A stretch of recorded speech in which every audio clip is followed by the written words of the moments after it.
Your guide to the truth. TheNewAmericanMedia.com.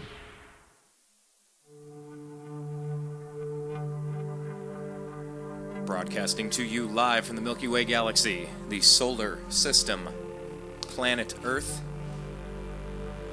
North America, the United States of America, California, Los Angeles, if you really want to get specific. Happy Friday, everybody. It's November the 20th, 2015, and you're listening to Agree to Disagree here on the TNAM radio network. My name is Brian Engelman, and I am going to be your host, as I have been for the past 4.5 years. So, a week early of Thanksgiving, but I do want to give thanks. I want to thank every one of you for just being along for the ride. We're just getting warmed up. It's about to get really fun. So tell some friends, have them connect with us on social media. The homepage is thenewamericanmedia.com. On the right-hand side are three things. It's the TNAM radio button. That's where you click play to listen live. Underneath it is our Facebook feed and our Twitter link. It's all right there at thenewamericanmedia.com. All 4.5 years of content are archived there. Check them out. Lots of interesting interviews. But on Twitter, we're at American_media_. You want to join that. Do the Facebook thing. We also have a couple groups. One's the Agree to Disagree group. And the other is the Unhappy Hour Sports Show group. We do a show called The Unhappy Hour, and it's a sports show. I'm an Indians, Cavs, Browns, and Buckeye fan. So go Buckeyes. Undefeated. Got Michigan State, and then Michigan, and then hopefully 2 more games to win the second title in 2 years. Having not lost a game since last year at Virginia Tech. What was it, the second game of the season? One of the first couple games of the season. I think it's second or third. But, yeah, so we do a show about that. We talk about Johnny Manziel, who is now the Cleveland Browns starting quarterback for the rest of the year. It's time to give him, give him the keys to the car. You're 16. You passed your test. Don't crash it. And we don't trust that Johnny isn't going to crash it. And, of course, LeBron and the Cavs look pretty good. A lot of injuries, and then J.R. Smith, something weird going on. Won't even get into it yet, but, we talk about all those things, Cleveland Indians and more. Francisco Lindor had a really good rookie campaign. But anyway, the sports show is called the Unhappy Hour Sports Group, so if you want to request it, and as long as we can verify that you're an Indians, Cavs, Browns, or Buckeye fan, we'll let you in, and it's a lot of fun. I mean, it's great. No matter what you're doing, you're not on your phone for hours. You come back, you click on it, and somebody else broke more news. Another great story about something you care about. It's great.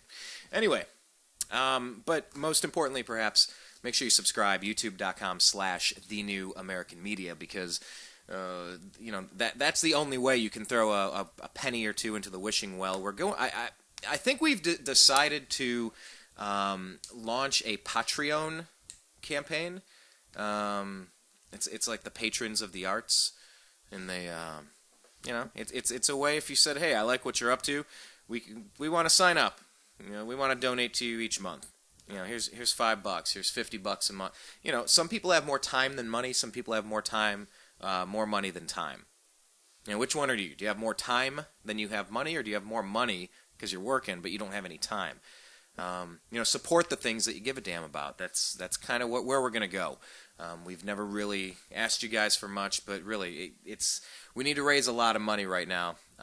If we want to take this to the next level and get the staff and get the gear that I think you guys are asking for, something live, something more video, something more processed and chopped up and edited, polished.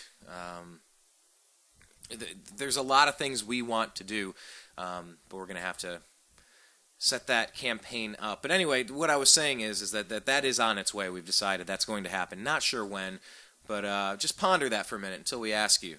If you've been listening to these shows for a long time, maybe, just maybe, you'll say, hey, I like what you're doing. I'm going to sign up. Sign up through this thing, and I'm going to personally fund you $1,000 a month because I want you to quit your job and quit all the other things that you're doing to just focus on this permanently. I want you to get that badass producer and the great technical person that the ghosts in the machine are handled by this person. Man, it would be great if that person was a military vet as well.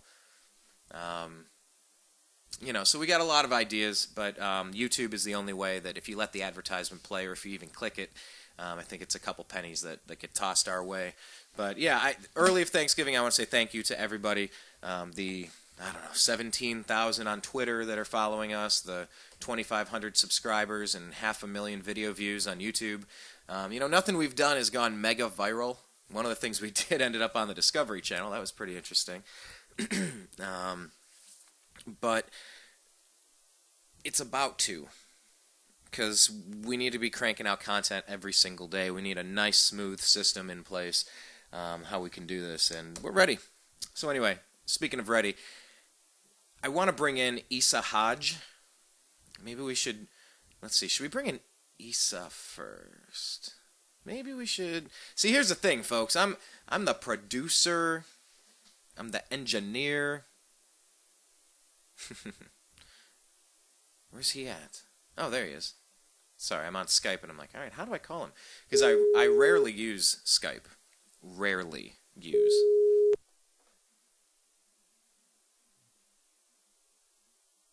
Good morning, Isa.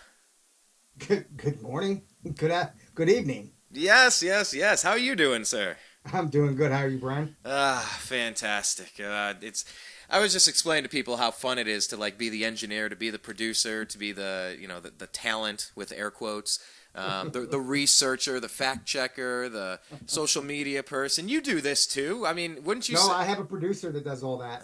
How did you set that up? How did you set that up? At what point did you say? Tell me that story. How did that happen for you? And by the way, for the listeners, introduce yourself real quick. And hi, my name is Isa Hodge. I'm a frequent guest here on Brian's Agree to Disagree. I'm also the host of my own radio show, A Muslim and a Catholic Wake Up in America. America. And with my co-host, Common Cal. He's the Catholic on the show. And basically, I've been an activist here in America for about 10 years. I've organized several rallies. One big one in 2013, I guess that kind of put me on the map, if you would, was on 9/11, 2013, when I organized the Million American March Against Fear. That got me national attention with Fox News, Washington Post, New York Times, U.S. World News Today did a couple of articles on me as well. And since then, the last couple of years, got together with Common Cal and started the radio show, A Muslim and a Catholic Wake Up in America. And still fighting the good fight for constitutional rights for all Americans. And spreading the truth about Islam contrary to what the media likes to tell everybody. That's kind of me in a nutshell. And then how did you get your producer? Real quick, how did your project start? Man, I got to get Bruce into the show, but I want to ask you. Let me do that. Sure. Here, hold on to that question. When I come back to you, that's the same question I'm asking. But I don't want to leave Bruce on the line.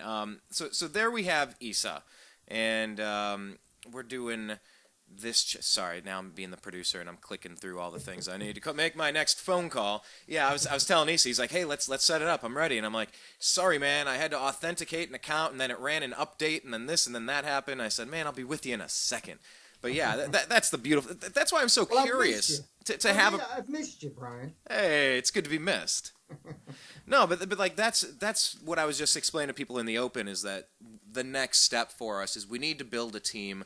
We need to get the proper facility. We need to get the proper gear, and we need to give you proper daily content. We're ready to kick it up a notch, and it's just. I'm curious as to your story about the producer. So anyway, this is Isa Hodge, everybody. He's been on the show before, and it's funny because we're trying to do this 3-part series. Four-part series. Well, the first part turned into an intro because it was just a back and forth of some general stuff. But how would you say we're phrasing this? It's a 4-part series on America's relationship with Israel. And that's a great way to phrase it, because it spider webs from there into 1,000 places. But we tried to do show 1, which was probably like the prehistory, the very beginning origins of that region. but we got sidetracked. And then this week I just said, you know what, we can't ignore the elephant in the room. Right. We got Mali, we got Paris, we have all these other things going on right just in this incredible area of Northern Africa, the Middle East, and now Europe. You can just see the fire burning. You can see it rolling through the trees at a distance, and it's not good. So I said, you know what? I know we want to do episode 1 or part 1, since part 1 turned into the intro of this series on our relationship with Israel, that being America's relationship with Israel. And I said, no, we got to cover this. So anyway, Issa does his thing, and the other guest I'm going to bring in is Bruce Engelman. As you know from his last name, he is my father's brother, my uncle. He was also the chaplain of my school football team when we were undefeated 2 years in a row, went to the state championship in the second round of the playoffs, back-to-back years. Not too shabby, but he's also a pastor down in Texas, and he's also somebody who grew up in the media, worked his way around, and then decided on clergy, and he's been a pastor in Ohio, Texas, Indiana, Florida, moving all around the country for a while. But he's a sharp cat when it comes to this thing. He matches wits with Issa, and I always like to bring in people that are smarter than me on the topic. So let's bring in Bruce now to the program. And although the subject matter morphed, it hasn't really changed. No.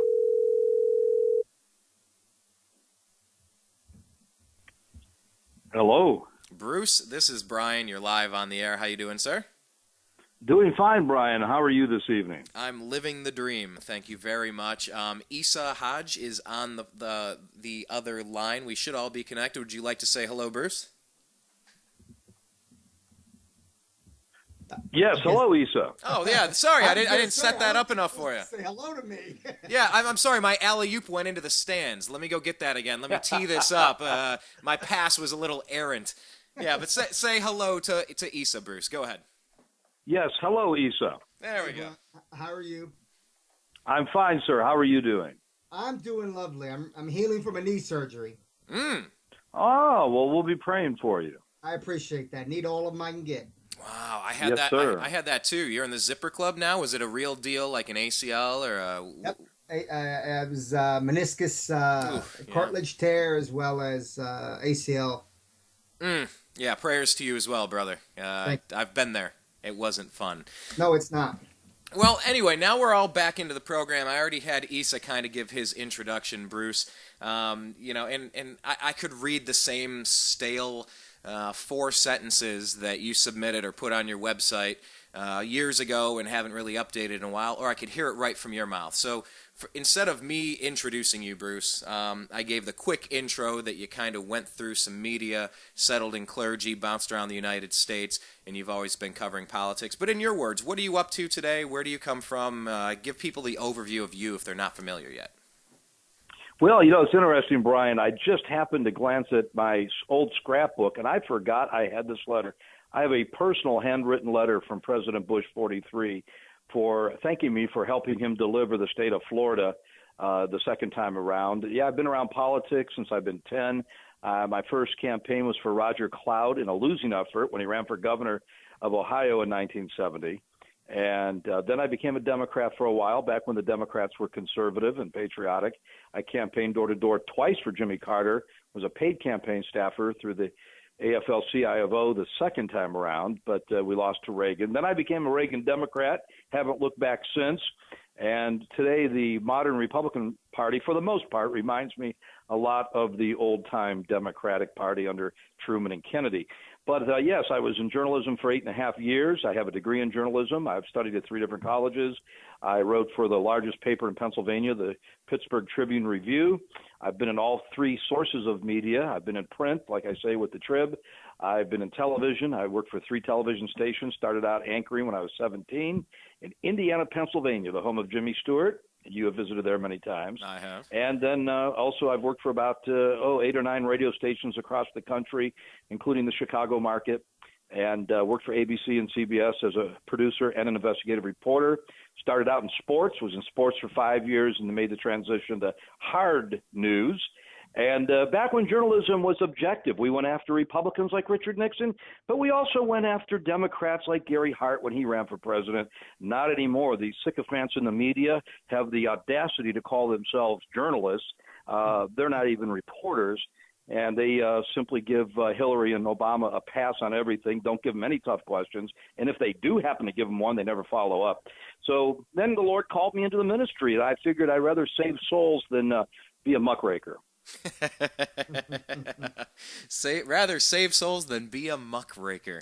Yeah, I don't know. I see, and I was raised Christian as well, but I never liked the sales component of Christianity. I didn't want to win souls. I felt like if they want to talk about it, come on in, let's talk. But I didn't like constantly selling things to my friends. But now I'm on the radio selling freedom and liberty and my brand of sports weirdness with all of that jazz.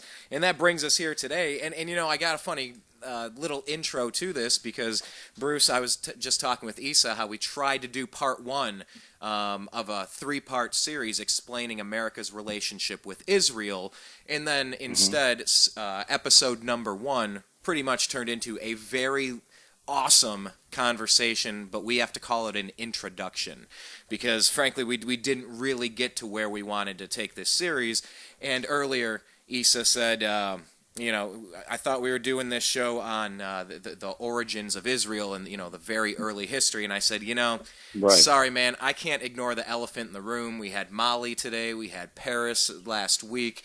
It's almost like some sort of sleeper cell network has been activated, and we got to cover this. You know, we got to get to it. And we started talking sports and making some jokes and stuff. And I said to him, kind of kidding, I said, what do you think's tougher? Being a Muslim who has to defend Islam in 2015 or being a hardcore Cleveland Browns fan in 2015? And, you know, that's where I want to start it. Issa, what do you think is harder? Well, definitely being a Muslim in America right now is definitely harder, I'd say, than being a Browns fan. Though being a Browns fan is a very close second. Very. Well, our Cowboys aren't doing much better, Issa, right now. We've lost 7 in a row. Who's that? Cowboys. Oh, well, of course, because you got the Giants. I mean, I'm a Giants fan. I'm glad. I hope you lose the 8th and the 9th and the 10th one in a row. I hope you continue to lose. Stay at the bottom where you belong. You know, and that's what I love. I love when we get into sports in our political show, and I love when we get into politics in our sports shows. You know, I try to encourage a healthy, interesting conversation, although, hey, if you want to spend your life moderating comments, you're not going to have much of a life. You know, these things just happen, and you know, but you know, I think if a Giants fan and a Cowboy fan and a Cleveland Browns fan can get along, hey, you know, maybe other religions can get along too, and that's the hope. But you know, let's just jump right into it with what's going on this week. Like I said, it feels like a sleeper cell has activated. The day after President Barack Obama says we have ISIS under control, 130 people are killed in Paris. Just sitting ducks, mowed down. In a theater, and then in other areas of the city as well, into cafes, restaurants, and what have you. And then, of course, Mali. Just last night, this morning, today, 27 dead, including at least one American attacking hotels. But if you can recite some stuff out of the Quran as they're yelling Allahu Akbar, you're going to be spared. So, you know, this is the elephant in the room. I would say I brought Issa into the program first, so let's maybe kind of start that way. Issa, it's been a rough week regarding militant Islamic violence. I guess that's a little redundant, but, you know, what do you make of what's happening right now? What is your read on why this week was so much, man, I'm having a hard time phrasing this, Issa, but why do you think this week happened? Why do you think it happened? Well, I mean, I could tell you this, it's not from Islam. See, verbiage is very important, particularly in the media. You know, he mentioned earlier about how these journalists are not journalists. They're not reporters anymore. They're just lapdogs, and they're given, huge paychecks in the mainstream media to basically read what is on a script. He's absolutely right about that. All across the board. I don't care what spectrum it's on, whether it's extreme right Fox or extreme left CNN and everything in the middle. They all read from the same page, but it's all in verbiage. When it comes to the main things, such as, building up patriotism in this country to continue war, when it comes up to continuing to spew rhetoric of fear about Islam and about Muslims, period. The Syrian refugees tends to be right now the biggest thing, and yet the attackers had nothing to do with Syria. They weren't even Syrian. They were European, Eastern European attackers. But yet France immediately bombed Syria. So you can't expect that when we're attacked by allegedly 15 of which were Saudi nationals on 9/11/2001, and our response isn't to Saudi, our response is to Afghanistan and Iraq, where you starve out 500,000 people, you kill another million people in your shock and awe under the Bush administration, and you have all these surgical strikes in 7 other different Islamic countries. I'm not justifying action for action here, but there has to be some accountability on our government side, Western governments, but also for us as American citizens who continue to allow them to put us in fear. And the reason why I say this is because Muslims have been here. 9/11, all of a sudden, that's the light switch? Because, please, somebody who knows the Quran better than me, tell me in there where it says, starting September 11th, 2001, is when we will start attacking and killing Westerners. Because that's when we started really hearing about it in the news. That's when all of these events began to happen. But nowhere in the Quran, nowhere in any of the studies of the 22 years I've been a Muslim, has that ever been a case. So would you say that's similar then to when you'll hear of certain extremist sects that will point to their holy Bible? I don't know what they call themselves, but they'll claim they know when the end of the world is going to be, whether it's the Hale-Bopp comet, when they all drink the juice, or the Jim Jones cult. We've seen this over 4 decades. A handful of whack jobs and some Nike-wearing weirdos would actually say, sure, this is going to happen, and I will give my life for it. Are you saying it's kind of similar to that? Well, were they read like a biblical code or some sort of numerical text, like the movie should Pi? Never do that, because it's very specific in the Quran, and as well as the Bible. So even when Christian terrorists or Christian doomsdayers, if you would, even say, "Oh, we know the days and time," right. Well, the Bible and the Quran is very specific that only God knows the day and the hour. Like a thief in the night, right? Exactly. And let me swing over to Bruce now. So Issa was kind of talking a little bit more of a stepping back to see the forest for the trees kind of reply to that question. I guess maybe I'll ask something similar. You saw all of these attacks this week.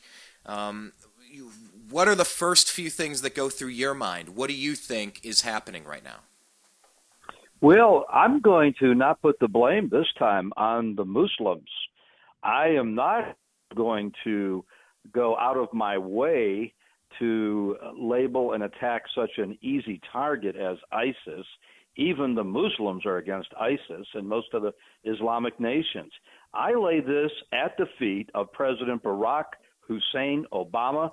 If he would have held true to his threat about the red line in Syria, we wouldn't have the refugee problem. Assad probably would have been overthrown by now, but this president is not feared by any Islamic extremists or radicals or terrorists. He's not respected by Putin or the nations of China and Cuba. And I think his foreign policy and Hillary Clinton's foreign policy is responsible for all of this mess. And I'm half tempted to call for his impeachment. And if I thought that we could impeach Obama with less than a year to go, I would initiate that. I think he has been a disgrace to Muslims and to Christians. Well, just so we're clear, and then I'm going to volley it back over to Issa, but You talk about President Barack Obama and his red line. Explain exactly what you mean, because we know that they've been beating the drums of war for a while. We know that about a year or two ago they really wanted us to get in Syria. Why? Because they're using chemical weapons. Shut up with your chemical. You mean these other weapons are totally cool? I can club a baby seal to death or shoot you with a 9mm. That's totally fine, but how dare they use chemicals? It reeked to hell. The American people said, get the hell out of here. We're not going to war with Syria. Until when? Well, what happened in order that got us over there now? Because I think that you mentioned a good point, because I was actually in D.C. and spoke to the House about that. Congressman Emmanuel Cleaver, sponsored me to speak back then. This was back in 2013 when they were first beating the drums of war. And I spoke to the House, and I told them that we as Americans can no longer afford to fix the world's problems, and that it is not our responsibility to fix the world's problems anymore. The only problems that we should be fixing are the ones that we create. Now, the American people resonated the same message that I gave the House on back then, which was that they didn't do it. But what happened that automatically turned the majority of the population in America from 2013 to 2014? What happened? I don't know exactly off the top of my head. We had an uprise in terror attacks.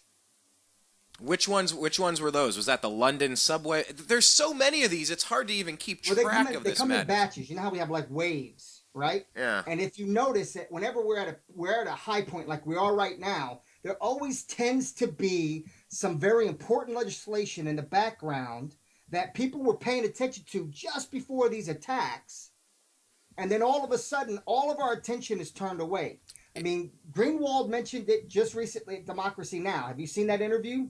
No, I haven't. Well, he talks about the companies that literally have profited since the Paris attacks. This is part of it. Are you talking about like Raytheon and Raytheon, Boeing, General Dynamics, Thales, all these companies that are profiting? It's the military-industrial complex. It's basically Correct. The ones the full body scanners. Which company is that? The one that makes the full body scan, that's Raytheon, isn't it? That makes that? Well, there was the one that the Bush administration official funded, and he built. What was it? Rumsfeld was like the main, one of the main. Anyway, I digress. Components for it, yeah. Yeah, whatever. No, we had a rise of terror attacks that fed this fear, and of course the reporters did exactly what they were told to do, which was continue to spit this rhetoric out. They're coming here and they're going to attack us. And all of a sudden, this ISIS group came up, and they have their own Twitter account, and they have their own freaking Hollywood, Bollywood, style of recordings and all of this stuff. And they had all of this mass media, social media stuff that was pumped out there. And the American people switched. And now we look at what's going on, and we look at the rise of these terror attacks.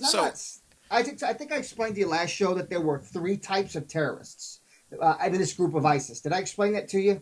My view? Not just my view, but a lot of people's view. Not quite sure. God, there's so many subjects. I'm taking notes down. I want to interject. Okay, go ahead. Then I can hold off on mine. No. Let me just interject, and you guys both know this, but some of your listening audience may not know it or may not remember that it was General and later President, when he was going out of office, President Dwight Eisenhower, that warned the American public about the military-industrial complex, as did John F. Kennedy. And, of course, I firmly believe that the military-industrial complex had a huge part in the assassination of the president. And this is the anniversary this weekend of his murder here in Dallas. But I'm with you.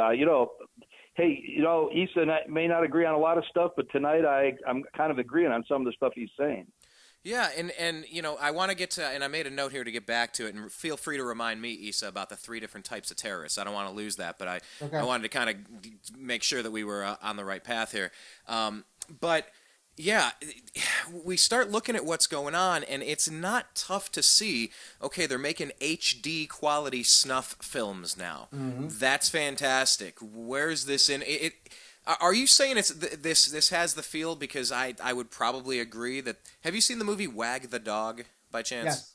Yes. Okay, Bruce, have you seen that one? Long time ago. Oh God. Saw most of it. Yeah, parts of it. Do me a favor, Bruce. Yes. If you haven't seen it in a while, put it up on Netflix or just buy a copy of it for $3 because it's an older movie. Watch Right. Wag the Dog. In the movie, the president's poll numbers are sinking, and he has to do something in his upcoming re-election. So he goes to war with what was it, Albania? Yep. I think it was Albania. There is no B-3 bomber. The B-3 bomber, right? The B-3 bomber. And they're just making up wars, and they're producing this stuff in Hollywood, and it's not really happening. And would you say that's what you're referring to? We're talking about the military-industrial complex and its role in John F. Kennedy's assassination. That anniversary is coming up. Bruce wrote a book on that called Eternal Flame. But well, you don't think we're seeing HR it today. 11110? I'm sorry. You don't think that HR 11110 had anything to do with his assassination? Oh, the Federal Reserve and the silver, Yeah. the silver backing. Oh, big time. Okay. And I'll tell you something else that had a lot to do with it. President Kennedy, before he was shot in Dallas, was in New York City speaking to the American Publishers Association, which was a huge convention and formal banquet of journalists, publishers, writers, authors. He warned about the secret society, yeah. he warned them about being sycophants to any politician. He said, listen, I know most of you guys are Democrats, but he said, please be hard on me, question me, interrogate me, follow up on your questions. And he said, by the way, he said, this country is run by secret societies. And when I heard that, I said, man, that is the speech. If there was one speech where JFK nailed his fate and his doom, it was that speech before the American Publishers Association in New York City. And hey, Well, Reagan the almost had Illuminati, the same thing Illuminati, happen. and the shadow government, whether you're conservative, whether you're liberal, whether you're Democrat, Republican, Independent, Libertarian, whether you're Arabic or Anglo, whether you're Christian or Muslim, they will come to get you. Yep. And that's what a lot of people are thinking right now. We feel as though the Bush, the Clinton, isn't it funny how the people that run for president that don't get it, they become the next person. They're the Hillary Clinton and the John Kerry. Well, you didn't get the other thing, so either way, you're going to get the other thing. We'll make sure you have a spot. Right. We're going to give you your place. May I blow you and Issa's mind here for just a second, please? Go for it, yeah. Okay, I believe with all of my heart that the Republican Party is trying to put forward Jeb Bush, John Kasich, or Marco Rubio, all three very establishment-oriented candidates, because they want Hillary to win. And if Hillary runs against Jeb, John Kasich, who raised taxes in Ohio and according to your dad did away with the Homesteading Act, campaigning as a conservative, he's actually very, very liberal. But anyway, that's neither here nor there, liberal conservative, because Trump is both. But the Republican Party wants Hillary in there, because she's part of the military-industrial complex. And so they're pushing. Today, John Kasich just received several $1 million from a PAC to go after Carson and Trump and destroy them. And every time a Democrat runs against a moderate or liberal Republican, the Republicans get shellacked, all the way back to Gerald Ford, Bob Dole, you name it, the last guy, Mitt Romney, and John McCain. But when they run a conservative or somebody who pretends to be a conservative, they win. Well, and I really believe the military-industrial complex and the Republican Party want Hillary to win. Well, I told Michael Steele, the former head of the RNC, I interviewed him a few weeks ago, and I said, I was one of those guys who, I voted Bush, and I'm not as proud to raise my hand and say that, but that's where I started.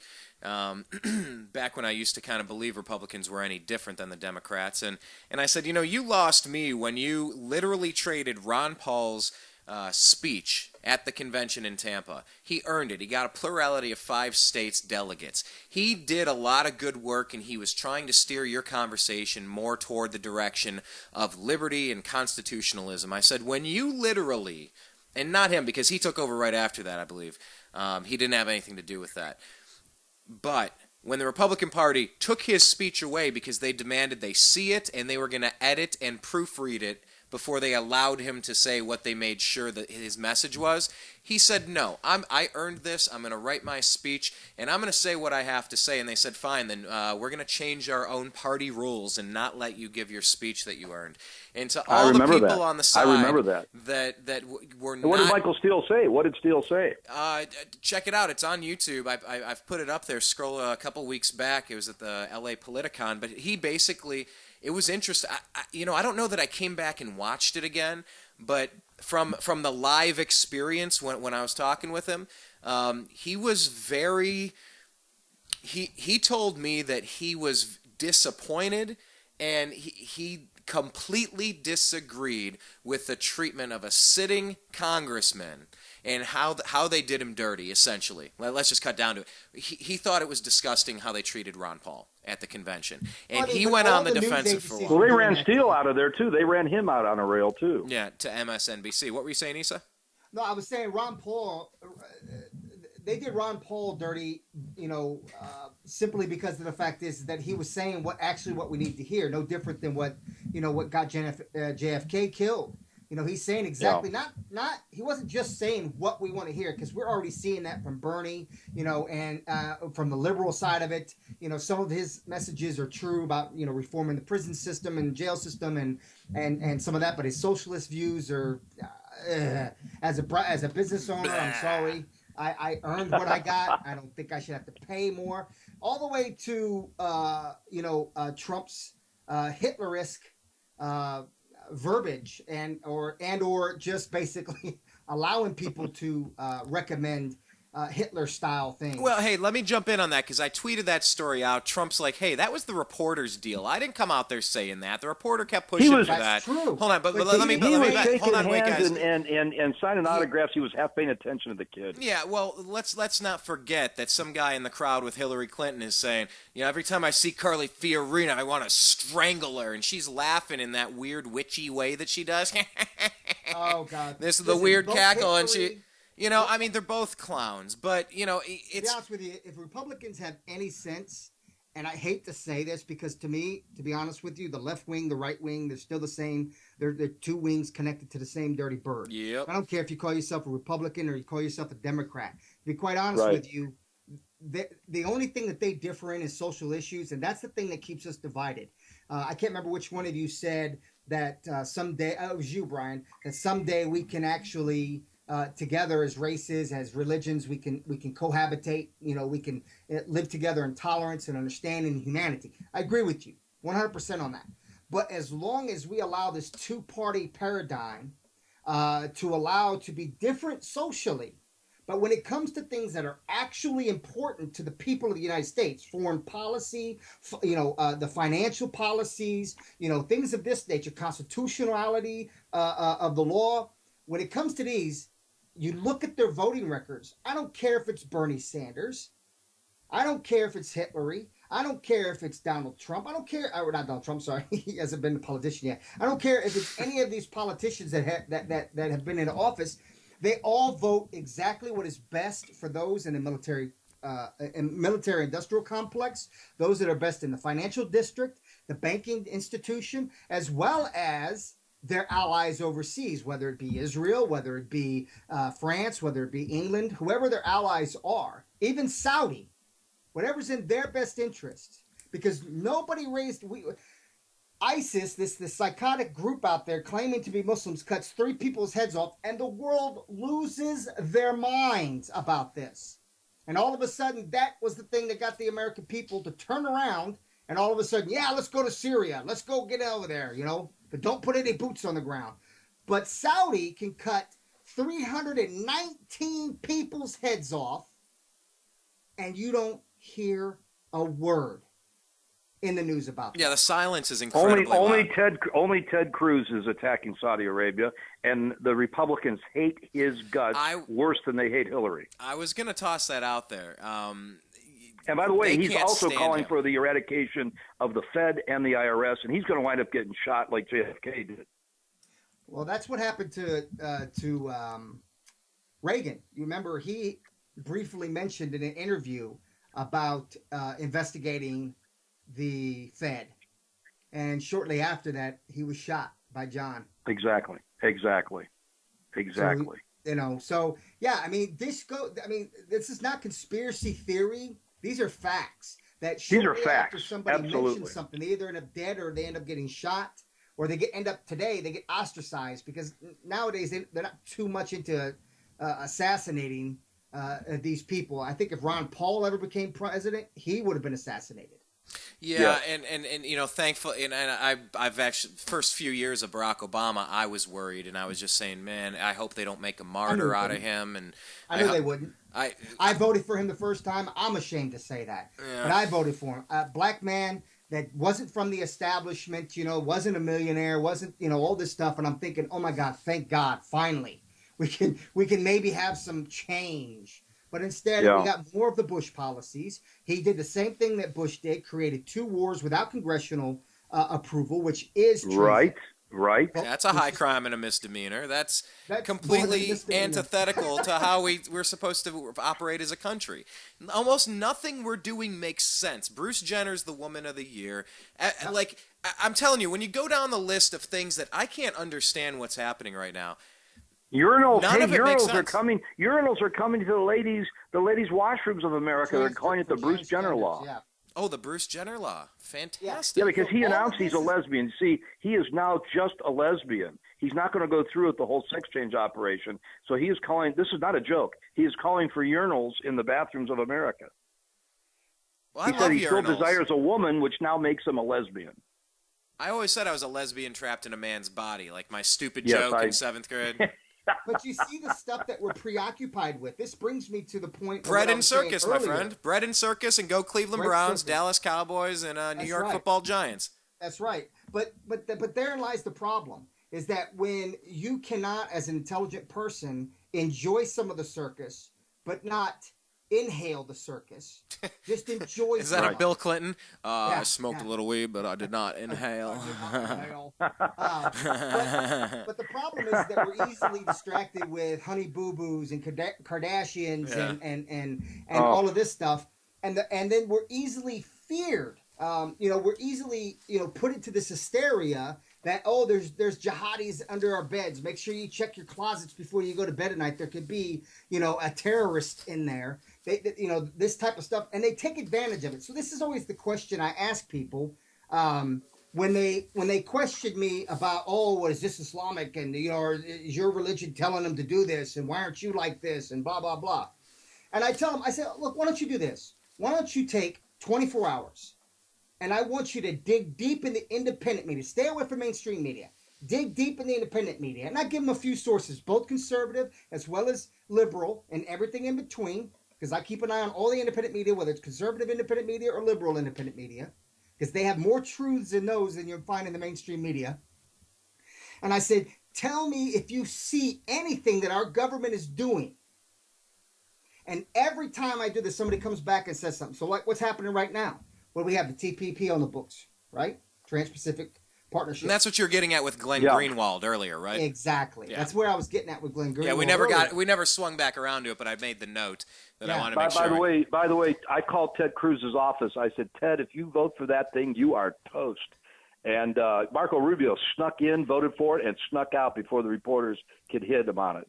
I think sneaking is the best way to say it. He strikes me as Brian, he literally snuck in just in time for the vote and ran out the back door, literally, physically ran out the back door before anybody could stop him. And he's hoping and praying. It hasn't come up in any of the debates yet. There was a good article last week in Wall Street Journal that when it comes up, Marco Rubio's in trouble. Well, I need to talk to you. As long as they have these terror attacks, guys, I'm sorry, but it's not going to come up because, see, this is what they do. We have an age that is – we have the potential to have an age that's better than the 60s and before. Okay, in the 60s before, any law that came up that was just had the hint, a whiff of unconstitutionality about it, and the people were in the streets about it. All right? Nowadays, not so much. 80s was so good to us, we fell asleep. The 90s was so good to us, we fell asleep. 2000s, we're fearful. We're afraid. 90s, we're afraid of the drug dealers. In the 2000s, we're afraid of the terrorists. So now they could do it. But what's happening is people like you, people like me, even the younger generation, they're beginning to become war torn, where they're just like, oh yeah, great, now yep, we got another terror attack. Now what are you guys doing behind the scenes? What are you really after? And people are not letting it go, so they have to continue to ratchet these attacks up. Look at the, and my proof is in Darth Vader. What's his name? I'm trying to think of the vice president, drawing a blank for Bush. For Bush. Cheney, thank you. Darth Vader. Yeah, no, I was thinking, I'm like, it's Anakin. He's thinking of Anakin. And I'm like, no, idiot, he's not. That's what's going on in my brain. That's why I'm like silent for so long. I'm like, right. Anyway. Well, look at the interview he gave a few months back, a radio interview. And he basically all but said what it was going to take, because they asked him, what was it going to take, for martial law to kick in? And he all but says, within the next 5 to 10 years, these Islamic terrorists will have a dirty bomb and they'll bomb us. He all but told the whole story about how things are going to go, because that's what it's going to take. It's going to take some catastrophic thing like that. And the sad thing is, being a historian buff, particularly American history, it's detrimental to people, 7 to 10 million Muslims in this country who are doctors, engineers, who work side by side with Christians and Jews and have no problems with them at all. This is the sickness of fear. And this is where ISIS has killed as many, if not more, Muslims as they have Christians in the Middle East. And your average Christian has no idea about this. On your page, Agree to Disagree, your Facebook page, Brian, sometimes I get disheartened, because I know it's agree to disagree. But even for me, who has patience beyond what I thought I had, I see some of these posts, and it's kind of like, are you serious? You guys don't realize that this isn't a war against Islam and the West. This is a political ideology that is funded through Saudi from the United States in order to cause an upheaval and chaos in these countries for God, gold, oil, and diamonds. That's all it's for. You're right, Issa. When 9/11 happened, I said that day, this is the beginning of World War III. It's going to last 25 years, and it will lead to Armageddon.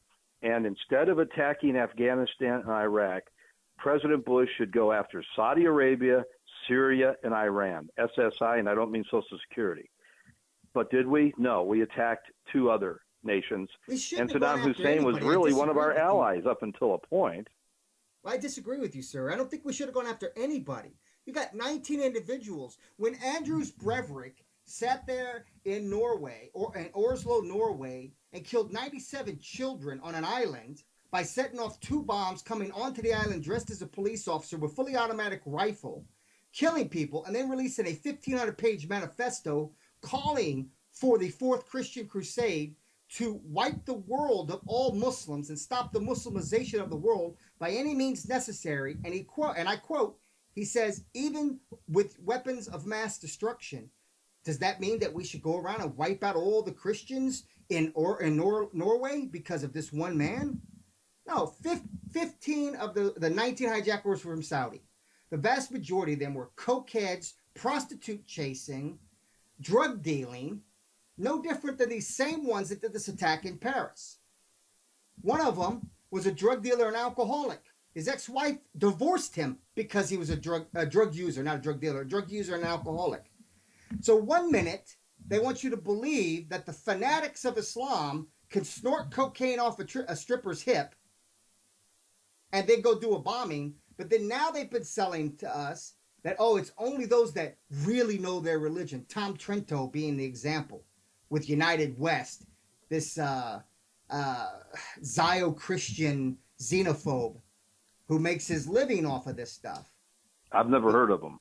Yeah, he and I butt heads for many years. Anyway, so people like him, the $57 billion a year industry of Islamophobia in the West is exactly the reason why people do this kind of stuff. So now you want to sell that only the devout, the real Muslims. And if you're not out there killing people, this is what's being sold, then you're just a Mino, Muslim in name only. So I'm not a real Muslim because I'm not out killing people. I'm just a Muslim in name only. Well, I'm told I'm a Mino if I don't want to accept tens of thousands of Syrian refugees into the United States. I'm a Mino. Now that's not M-I-N-O, that's M-E-A-N. I'm very mean. I'm a Mino. We created them. Hey, look, we might have been tinkering in the lab, and by might have, I mean I completely understand that it's totally us that was down in the lab tinkering and creating Frankenstein. I do understand that. But when he wants to roam through the village, I think we have a problem here, and we got to deal with that thing before we go back to deal with the reason why it happened. I know Ben Swan has done some fantastic reporting. He's been a guest over the years on our program. He's been with a lot of places, Russia Today, and where's he at? CBS now. I think he was at Fox now. Before. Yeah. What city is he in, by the way? I forget what city he's in. Do you remember? Let me see real quick.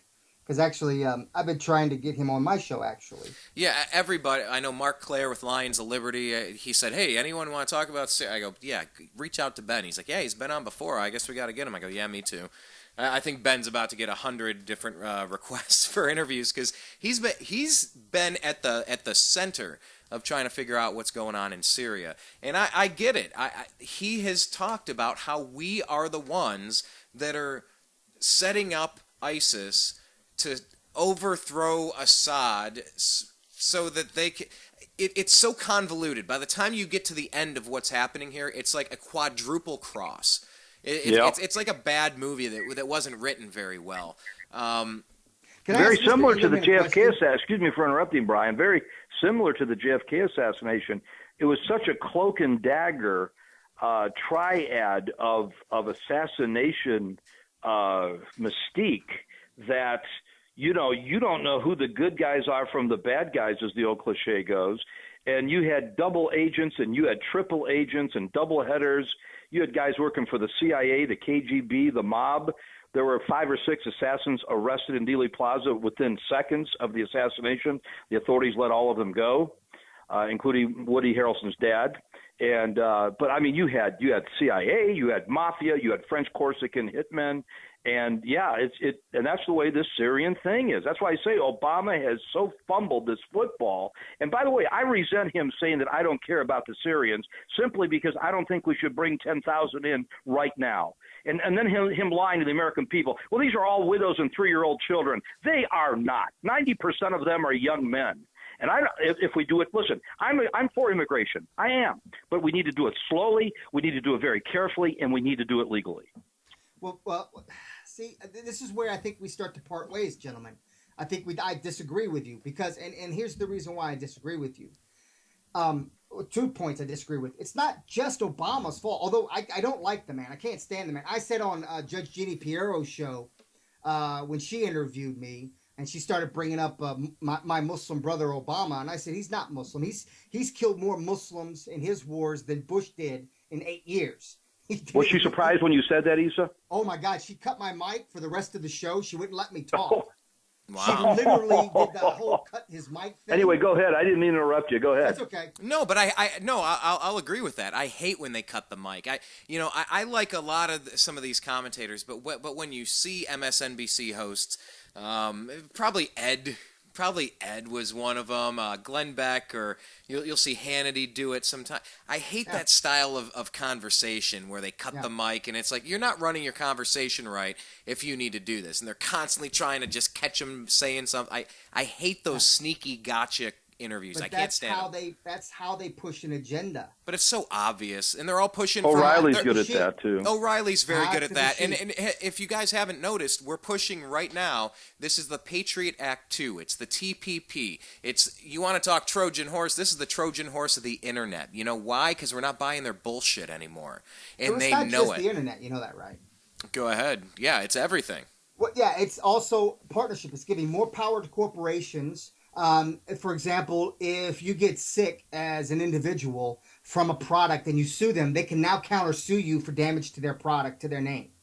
They could sue countries, for example, like Monsanto. If this passes, they could sue a lot of these European countries that are not allowing Monsanto products into their country.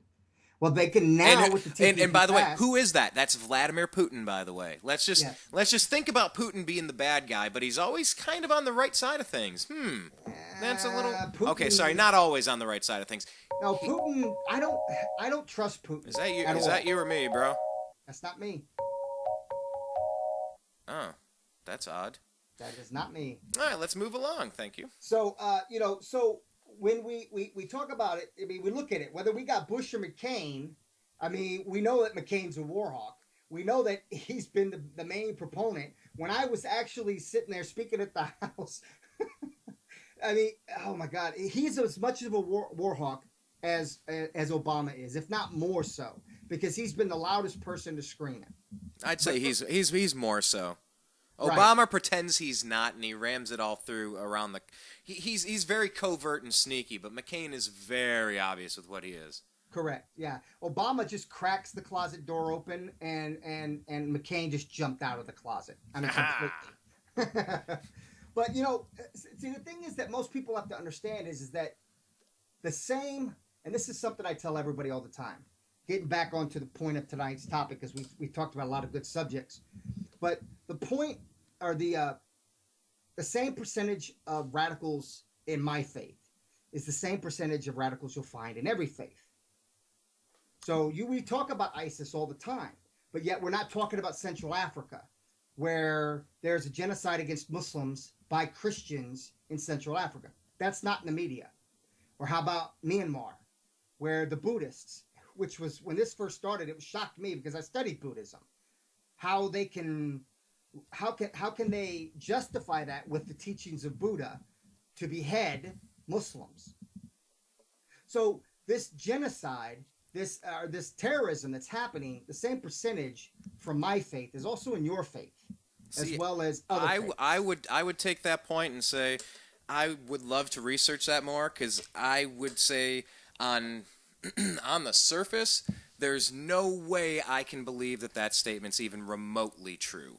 And that's why I would say I don't know enough about it, and I would love to discuss it at a further date, and we can kind of like dig into some of the hardcore statistics and kind of debate them back and forth, unless Bruce had any thought on that. Because I, on the surface, I see all of these random 100-person, 30-person, 51 people, 12 people. It's all Islamic bombing. It's all from the Allah. media that you said you don't Seriously, trust. who's calling again? See, it's from the media that you say you don't trust. See, this is what I don't get. If you don't trust the media, but the media is the only one pushing the same agenda.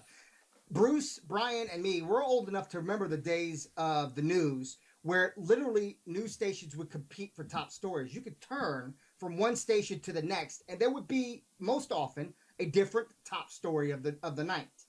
Whereas now, today, one incident is always on every channel 24 hours a day, particularly when it comes to major things like a terror attack. So there's more control. I think I figured it out, Issa. What's that? I think he dropped. Oh, Bruce isn't with us. Yeah, it was coming through on a Skype line, which was weird because I didn't call him from a Skype line. Sorry, let me That's okay. Try to hold on to that thought. Yeah, sorry about that. It was coming through as a Skype call, but I'm on Skype with Issa, and I didn't recognize the number, and I thought you were still there, and it turns out you're... Okay, we're back. You missed a whole lot of conversation. Yeah. What did you guys say about me? So basically we were talking about... we got into Zeus, and we found out Zeus is actually the supreme leader of the world, not Jesus, not Muhammad. It's Zeus. That's what you missed, Bruce. It was a really weird turn of events where we both came up with that idea. Anyway... Boy, I should say my Bible says Lucifer is the king of this world, and Jesus is the king of the next world. He's joking about that Zeus thing. Yes, I was joking about the Zeus thing. But do you remember the point? Okay. Do you remember the point that you were making, Issa? Yeah, I was about not trusting the media. Well, I mean, you're saying that all you see in the media is about this terror attack, but yet you don't see the media talking about the Muslims being killed in 3 different Central African countries right now. You don't see, you don't see Myanmar being talked about, where the Buddhists are beheading Muslims in Myanmar or Burma, whatever you want to call it, okay? Right, in different places, and it's not getting the headlines. And here's what I'm saying with that. I'm saying, Issa, I'm willing to concede that point by saying, okay, I'm not as familiar with these other stories that are outside of the mainstream media, so I'm willing to table that and look at that, down the road a little bit. But what I do know is what I'm being told. And when it's Fort Hood and they're yelling Allahu Akbar, and it's from the people that ran out of there, and if we believe that those people were actually there and the event actually happened, that's what happened in Mali. That's what's going on. Go ahead. But therein lies the rub for the 99.9% of the other Muslims that aren't doing any of this stuff, that are just living our lives, worshiping God, having babies, having grandbabies, enjoying our lives, working every day. We know have you two fellas noticed that you don't hear much violence or terrorism coming out of the number one Islamic nation, and that being Malaysia? Well, there's that missing plane. Two missing planes. Yeah, but they didn't do it. What I'm saying is you don't hear about terrorist cells coming out of Malaysia and Indonesia and coming to France or the United States to bomb Times Square or Paris.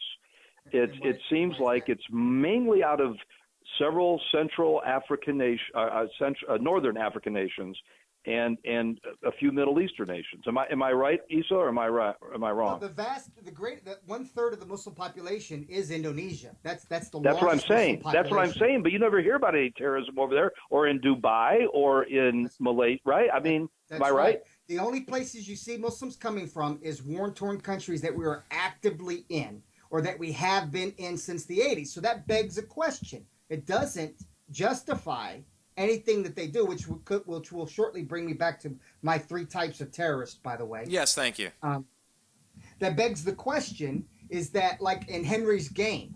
You guys read that book from 1974, Henry's Game, One Man's Terrorist is Another Man's Freedom Fighter? No, I haven't read That's where that one. was quoted from. The book's name is Henry's Game. But that wasn't Henry Kissinger. If we're talking about world history. Okay, yeah. Yeah, he says that the soldiers are cannon fodder for the wealthy. But no, this is the book's called Henry's Game. It was written in 1974, and the quote of "One man's terrorist is another man's freedom fighter" was coined in that book. I can't think of the author right now, but the book is named Henry's Game. It actually talks. I mean, it's written in 1974, but it could be like it's written about today. Okay, to be honest with you. I feel like 1984 was written about today, but go ahead.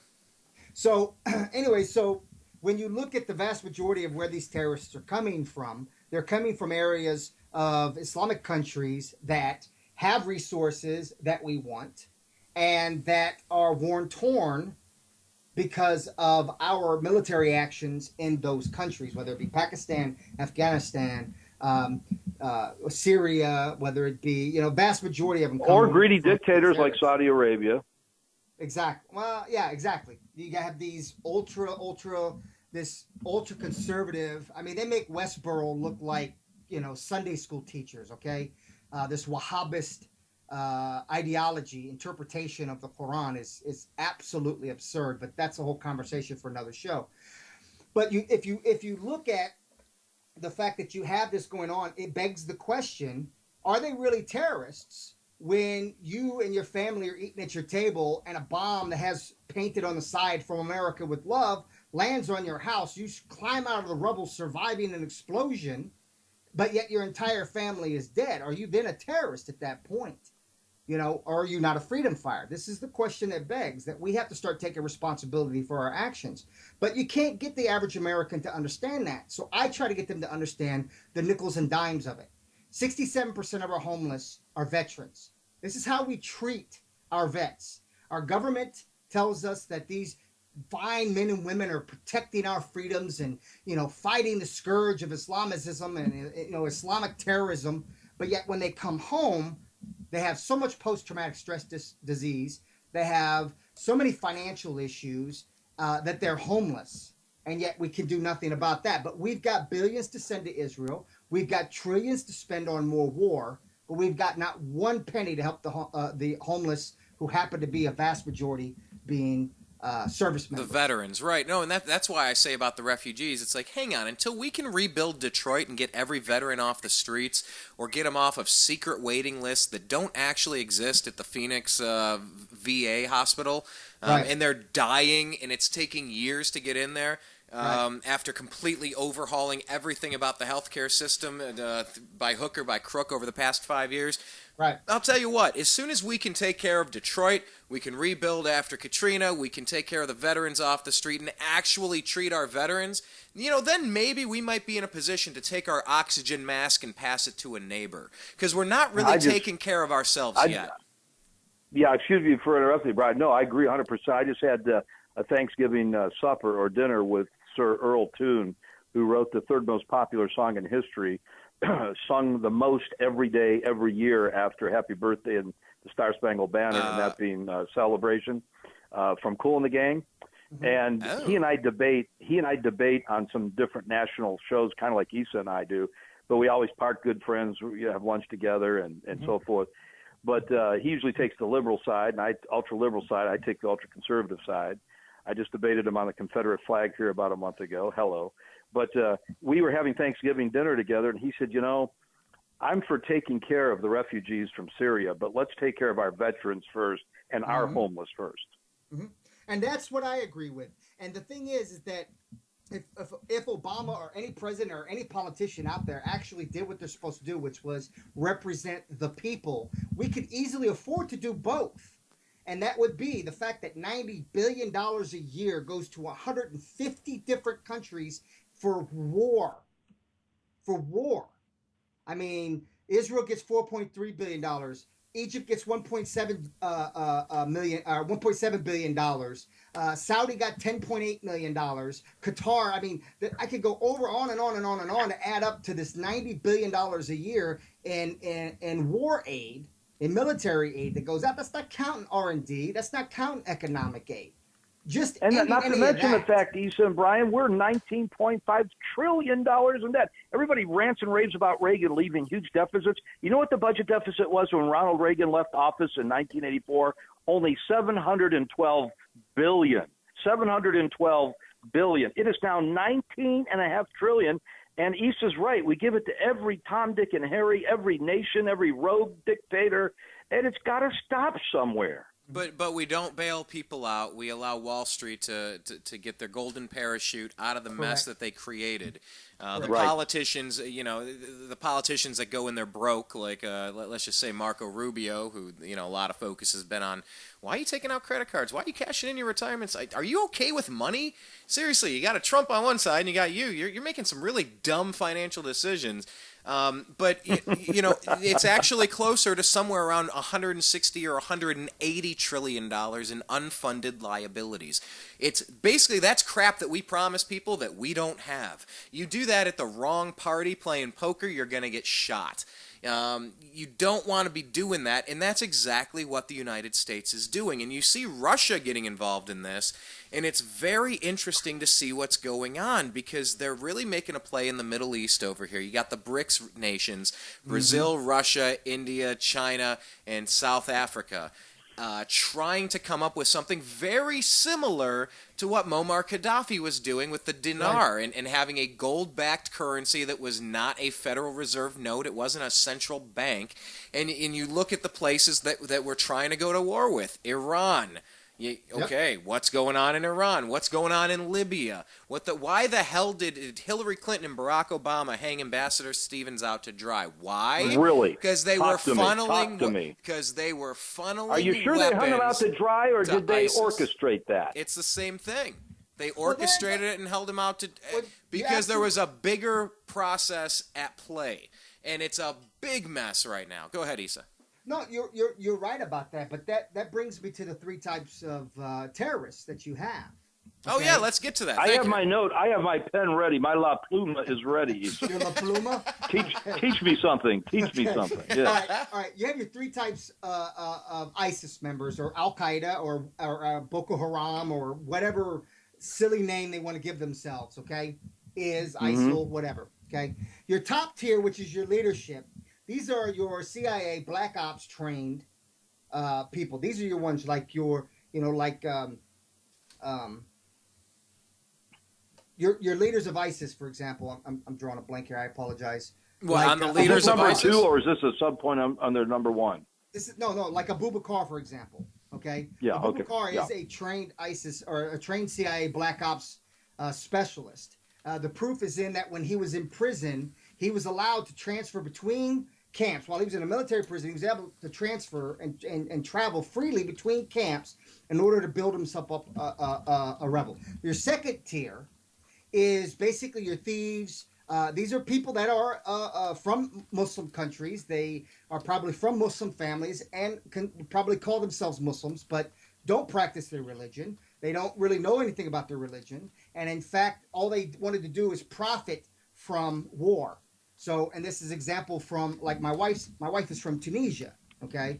And she said that when the Free Syrian Army was calling in recruits back when they were the good guys, many Tunisian who would leave prison, and these are murderers, these are rapers, these are thieves, they all ran over there to sign up for this Free Syrian Army.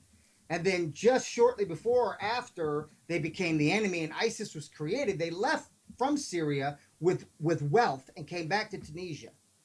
And they stole all this wealth with them. Now, this is from all over the Middle East, because all Muslims from Muslim countries, they're not good people, just like all Christians in Christian nations. There are thieves, there are murderers, there are rapers. You got good, okay? you got bad, and everything.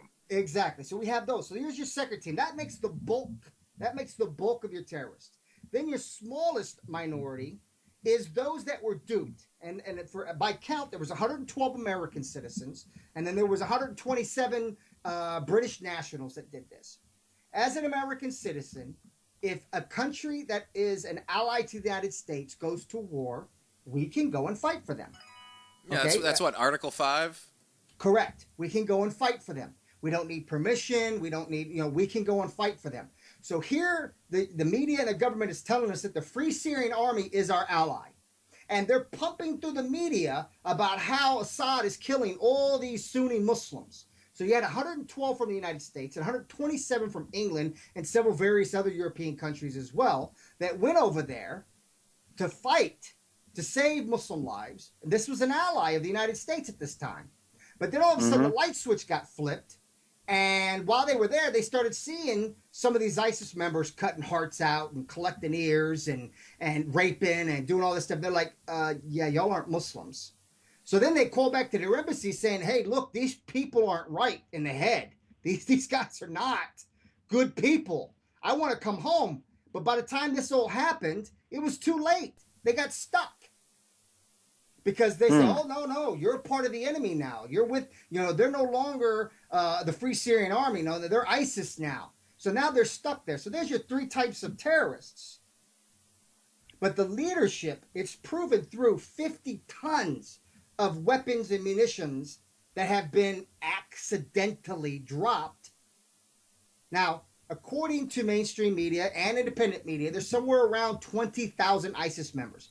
I find it very, very funny that if I post something at my local library that is a threat on social media, I can have FBI, NSA, IRS, pick an acronym of the United States, and they'll be so far up my back end. But yet these guys can tweet and HD quality, as Brian put it, of their atrocities, and there's 20,000 of them where we have the most sophisticated technologically advanced country in the world, yet we can't find them. Yeah, we can't find Osama bin Laden for how many years? And right at the height of the birther thing, interestingly enough, with Donald Trump and a few others with the birther thing, it's right in that week. I want to announce we have captured and killed Osama bin Laden. It's so. Oh yeah, he's just sitting there. You know that, right? He's sitting. What? That it didn't happen? Oh, I love how we got the pictures to prove it. Well, even better than that, you want to know the number one reason why it's a lie? Because he died 10 years ago? Well, no. Beyond that, I mean, we're talking about irrefutable, 100% actual proof that nobody can sit there and argue and say, oh, that's conspiracy, nut job, tinfoil hat crap. Wait, you mean because his name's Timothy and he's a CIA asset and he's not really Nope. Osama bin Laden? Go ahead, Bruce, take a guess. Bruce? They had his corpse on ice and they brought it back for that rendezvous that night when the Navy SEALs went in. I don't know. Nope. That's a because good he guess, had though, an isn't it, Islamic- It's a decent guess. Yeah, that's actually pretty close, except for it was just after that where he had an authentic Islamic burial preceded by an imam where he was buried at sea. Yes. We're not buried that way. We are wrapped in a cloth and dropped in the ground without a casket. And that's how we're buried. We're not buried at sea. We're not shot off into space. We're not burned at the stake. We're wrapped in a white cloth and dropped in a hole. I like shot up into space. I want to do that. I want to talk to Elon Musk and be like, brother, when I'm done. Man, my wife sells caskets. She's not going to make any money. No. Ashes to ashes and dust to dust, brother. Yeah. That's what we get. Yeah. We come as dust and we go back as dust. Oh, man. So that's the number one reason. This is the reason why it was laughable for all these Muslims. And to be honest with you, that's what actually the first election of Obama, I wouldn't doubt if he had 99% of the Muslim vote of the 7 to 10 million Muslims in the country. But when that happened... I guarantee you he did. Yeah, 99%. But when that happened, the second election, he didn't get it. Because he stood up there and he flat out lied. I mean, beyond all the other stuff that we can question, we as Muslims know that there was no imam that presided over as his words were, authentic Islamic burial, and we dumped his body into the sea. Oh. Because it's not an authentic, and no imam would do that because an imam, just as a pastor, is responsible for his flock. Well, look. His flock, his parishioners, and a proper burial for those parishioners. This is the same stuff they did with Hillary when she came back to San Diego with the bodies and they're draped over coffins, and she says to the family members of the people killed. Stevens and them. It was the other. I think it was the Navy SEALs. I got to double check. Yeah, the former Navy SEAls. Yeah. Yeah, and she said, "Don't worry, we're gonna go get the people that made that video." Yeah, right. These people make up their lies on the fly. Nobody to this day has ever seen that video. No, I still haven't ever seen it. It's insane. It's like, okay, so these are the same people that are plotting all the world destruction in government, and they have 100-year plans, but they can't get their story straight on a stupid embassy situation. So like I go back and forth between thinking there is an invisible hand that's running matters behind the scenes and you only get puppets versus it's just a lot of chaos with dumb people doing dumb things because people are dumb. Which one do you think is closer? I don't know who that question goes to. The Illuminati. The Illuminati is there. They direct the shadow government. The Bilderbergs, they're all in it. The Rockefellers, they're all in it together. The Rothschilds, you can't forget the Rothschilds. The Rothschilds, can't forget the Rothschilds. That's right. What is that? Did I see something where he's had like 7 or 8 open heart surgeries or something? Yes, that devil has had 8 heart surgeries. That's a Rothschild, not a Rockefeller. I might be getting them confused. That's a Rothschild. Okay. That's David Rothschild, the patriarch of the Rothschild family. 8. Ugh. God keeps giving him another chance to get saved. That's what it is. Well, forever the optimist. Look at this guy. So he's a Zionist. So he's a devil worshiper. He's not worshiping God. Okay, so all these people are worshiping the devil. And by the way, they're not monotheistic Masons, like Christians and Muslims, unless you want to call Lucifer a monotheistic deity. They're all into Satanism. Half of them are homosexuals. They're drug addicts. They're on crack cocaine. And they give the marching orders to the establishment of both parties. Again, they'll put up Hillary and Marco Rubio, and they don't care who wins because they're puppets. Yeah, they're both already financed and they're both in the bag. And let me get to these two issues because now we're getting into something much more existential, and we've kind of been there throughout the wheelhouse of this entire program, talking about the unseen, invisible hand behind the scenes controlling the puppets while we watch the dog and pony show. I just want to so we know we know that what is going on is a little bit more confusing than is easily described in a couple of sentences, and it's a big mess. We get it, and there's a lot of dirt on a lot of different fingers, a lot of guilty parties here. So let's talk about this right now. With the terrorist attacks, start with Isa.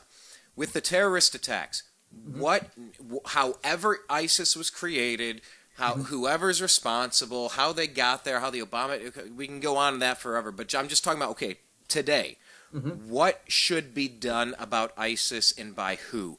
Who needs to confront that, for what reasons, and should there be an American role in that? It's very simple. You want to stop terrorism. You want to stop this. Stop fighting. Stop bombing them. Stop killing over there. Just stay home. Take this money that we're spending on these wars. Take this money that we're giving to other countries to spend on these wars, and spend that money at home where it needs to be spent on our infrastructure, on our education system. This horrific healthcare system that we have right now. And I work in the medical field, so Yeah. I know how bad it is. You run your own clinic, right? Yeah, I have my own clinic, yes. So I think if you want to stop terrorism, stop making terrorists. I think part of our problem is that we want to call them terrorists, but they're not. They're looked at as freedom fighters because they're digging themselves out. But does that make what they're doing right? No, but it doesn't make what we're doing right either. I can actually sit as a Muslim American and say both sides are wrong. But as an American, I see my fellow Americans, Muslim, Christian, Jew, atheist, satanic, I don't care what you are. I see us suffering in one of the greatest countries in the world. Yeah. And in my opinion, one of the most Islamic countries in the world in the sense of the freedoms that we have.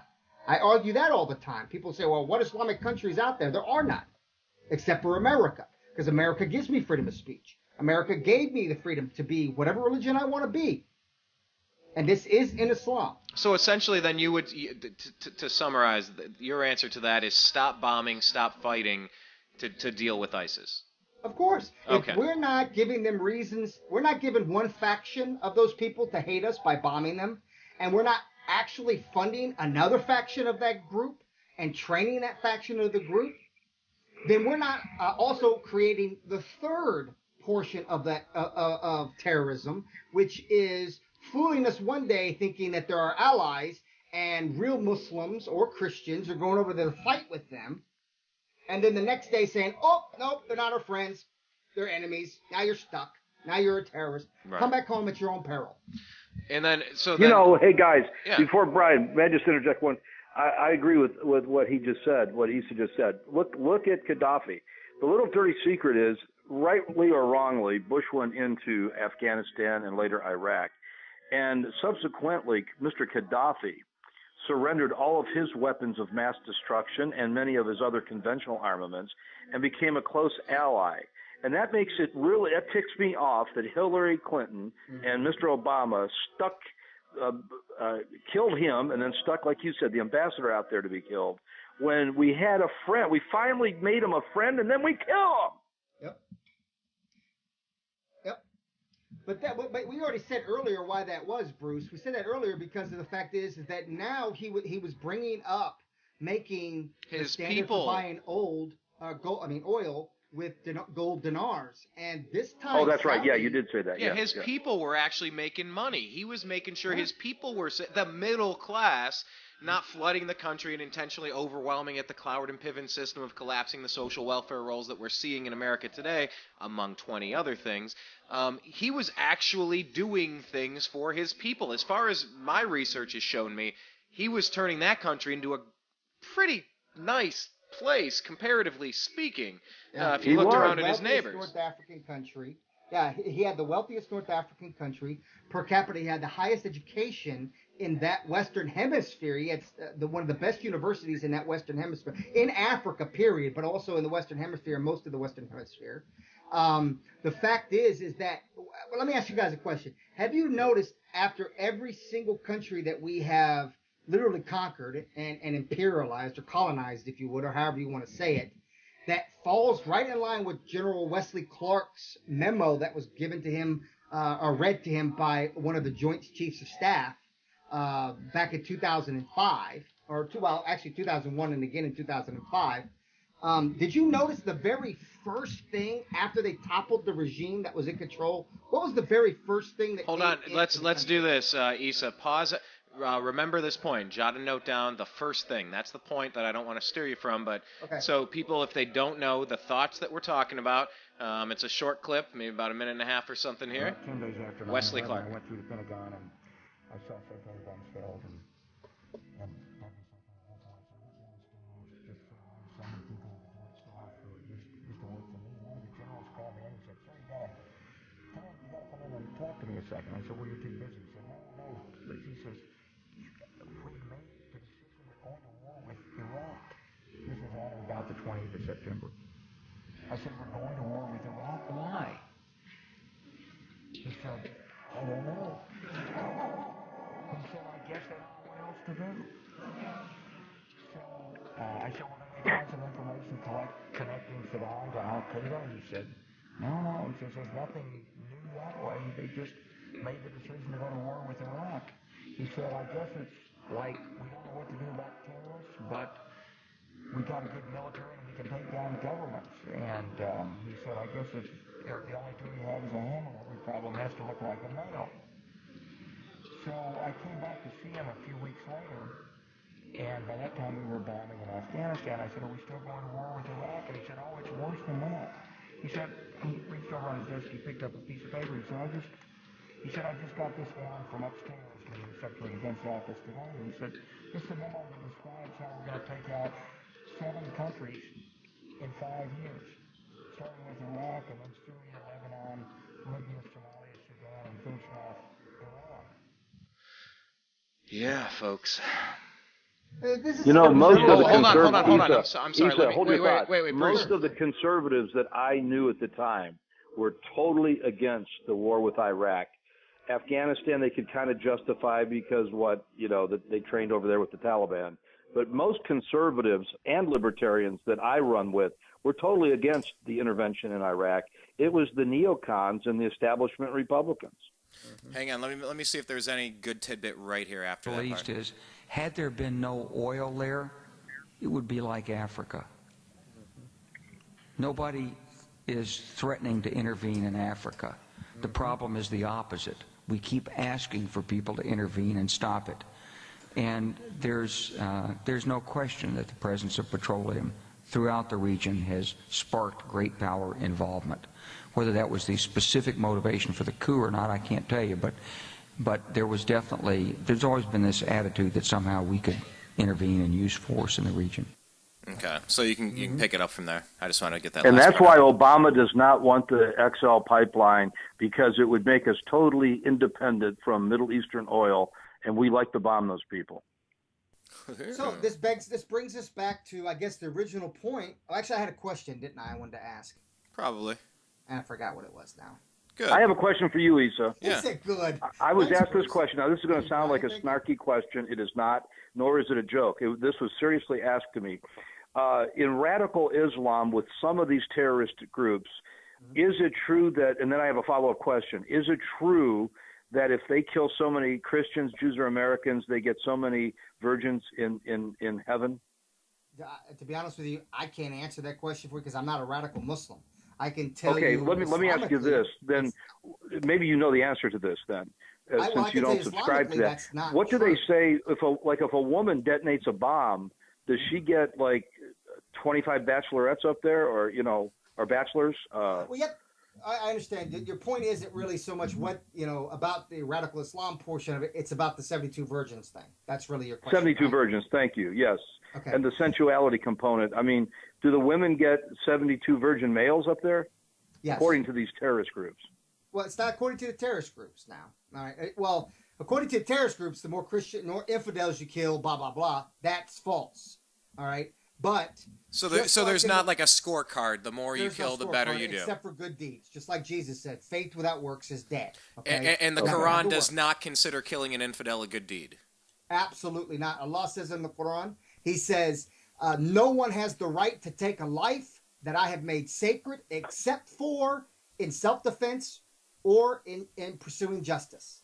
Those are the only times. Now, in pursuing justice, could that be construed as being the like you said, one man's terrorist is another man's freedom fighter in defending your country as a freedom fighter, killing? Because the act of war, just like in the United States, we are not supposed to be able to enact war without approval of the Congress, who is the representative of the people. In Islam, it's the same thing. Now, would that be the jihad? Is that what that is? The declaring jihad of actually has many different. There's jihad of nafs, which is the most important one, which is jihad of self. It's fighting the inner demons. It's not permissible for us to look at naked women. So with the open internet, don't be going to porn sites. All right, if that happens to be your weakness, or drugs, or drinking, or this, that, or the other. So jihad of nafs is described by the Prophet as well as in the Quran being the most important jihad. In fact, when Prophet Muhammad, peace and blessings of God be upon him, came back from war, his wife asked him, how he was, and he says, I have come back from the lesser of the jihads, and I am saddened. Meaning the less of the jihads is the war, because the only time we are allowed to fight is in the act of self-defense or in the pursuit of justice, which is described by all four schools and the scholars as meaning, Brian, God forbid if you ever killed any of my family members, then my pursuit of justice is I'm coming to kill you.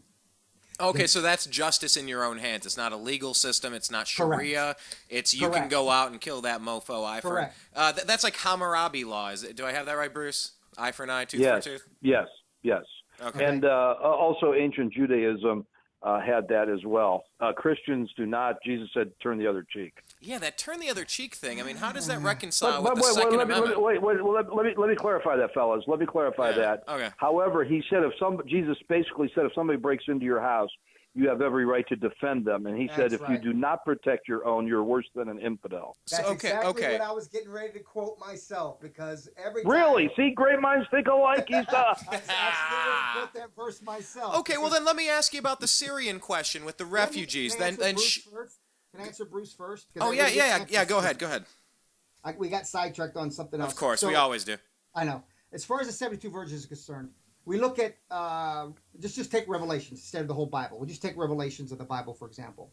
When it talks about the beast crawling out and having 13 heads and crowns and this, that, or the other, doesn't literally mean that. It's a metaphor to describe something.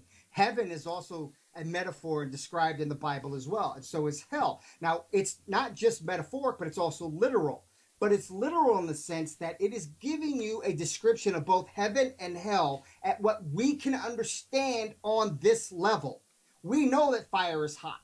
We know that fire burns. So when when God describes hell in the Bible and in the Quran, he's describing a hell that is on a physical level that we can understand. But hell is way worse than just drinking boiling water, eating lava rocks, and burning your flesh off your skin for the skin to grow back. It's much worse than that. You're out of the sight of God. You don't feel his grace. You have an eternity. I mean, it's much more than what's described. Heaven is the same thing, is that what actually happens in heaven is far beyond anything we have ever experienced or felt in this life. It is far greater than anything. So when God, knowing our limited understanding of a spiritual and a physical level, when he goes to describe heaven and hell in both the Bible and the Quran, he describes it the best way that he can. So with heaven, adultery, just as in Christianity and Islam, is one of the greatest sins that you can commit. We call it zina. And in fact, there are 7 levels of hell. And the lowest level of hell is reserved for those who commit zina, those who commit adultery. Pause on adultery. Bruce, aren't there 7 layers of heaven according to some?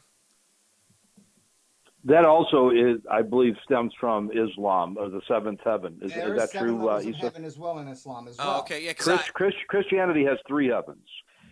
Christianity has 3 heavens. I've always been told that Islam has 7. Okay, go ahead. Thank you. So when you are reading 72 virgins, because there are such limitations to us in this life, but there's so many pleasures in this life, but there are things that are tests for us. Alcohol, for example, women aplenty for us, or men if you're a woman. Okay, hey, there's so there's so many pleasures for us. But if you abide by God's laws and you stay faithful to your wife and you don't drink alcohol and you don't do these things, then the best way for him to describe heaven to us in this life, because as far as us as men, women and alcohol and these things, these are pleasures, okay? But we abstain from them in this life, well, then we get them in the next life. Same for women. So that's all that is. Now, that's like Dave Ramsey telling people to live like no one else so that you can live like no one else. Pay off all your debt, don't go out, you make sure that you've got everything under control, and then you're going to have a better life toward the end of your life. But like most people struggle for those 20, 30, 40 years to get totally free and clear. So that's the promise. It's really to self-sacrifice on earth. Am I hearing that right? Absolutely correct. I mean, to just rob yourself of Disneyland and all of the things that. No. That doesn't say to rob yourself of Disneyland. Well, I'm metaphorically saying those college years. You know, when you know, yeah, when you're Rumspringa. If you're Amish, you're Rumspringa. But, no, it's yes and no, I guess. But you're not robbing yourself of the pleasures that are in this earth. But we are told in the Quran that there are only 2 guaranteed joys in this life. Anything else is just what we call qadr. Is just manna, if you would. That's another way to say it. Qadr, manna. What are the 2 enjoyments, Issa? Your wife and your children, or your spouse. I'm sorry, your spouse and your children. Those are the only 2 guaranteed joys in this life. Anything extra, watching a good movie, having a good day at the lake, going to Disneyland, these are just extra blessings that God gives you, the financial ability to do these things or whatever, or the time to do these things. Those are just extras. Those are not guaranteed. So back to his question, the 72 virgins. It is a description of the best way that God could describe to mankind, this is both men and women, of the joys. It's not a physical thing, which is what everybody tries to twist it, whether it is ISIS or the media or those that are anti-Islam. I wouldn't even know what to do with 72 people. How could you even... When you're in heaven, you get all the time in the world. Hey, that one Mormon guy had 400 wives a couple years ago on the beach, remember? Oh, not bad. All right. So, so that's what that is. So this is, you're saying, then Issa, you're saying this is more metaphorical than it is actual Literal. Physical sexual intercourse in heaven. Correct. It's not just an orgy. It's not just a promise of an orgy.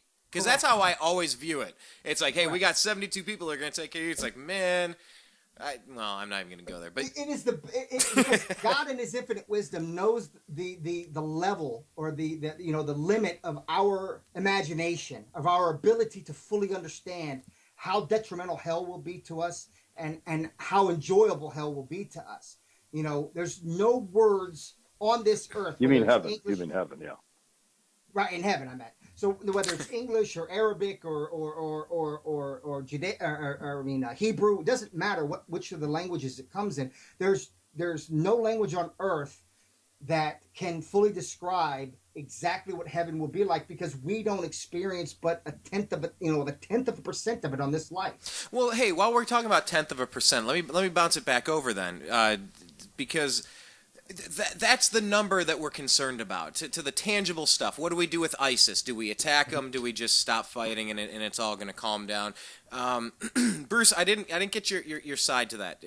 Your chance to answer. Well, did you agree with it? I kind of agree with. Or do you agree with bomb the hell out of them? Because it's. Well, no. If they're truly just a JV team, like Obama kept saying a while back, then send in the Navy SEALs and get them. You don't keep bombing.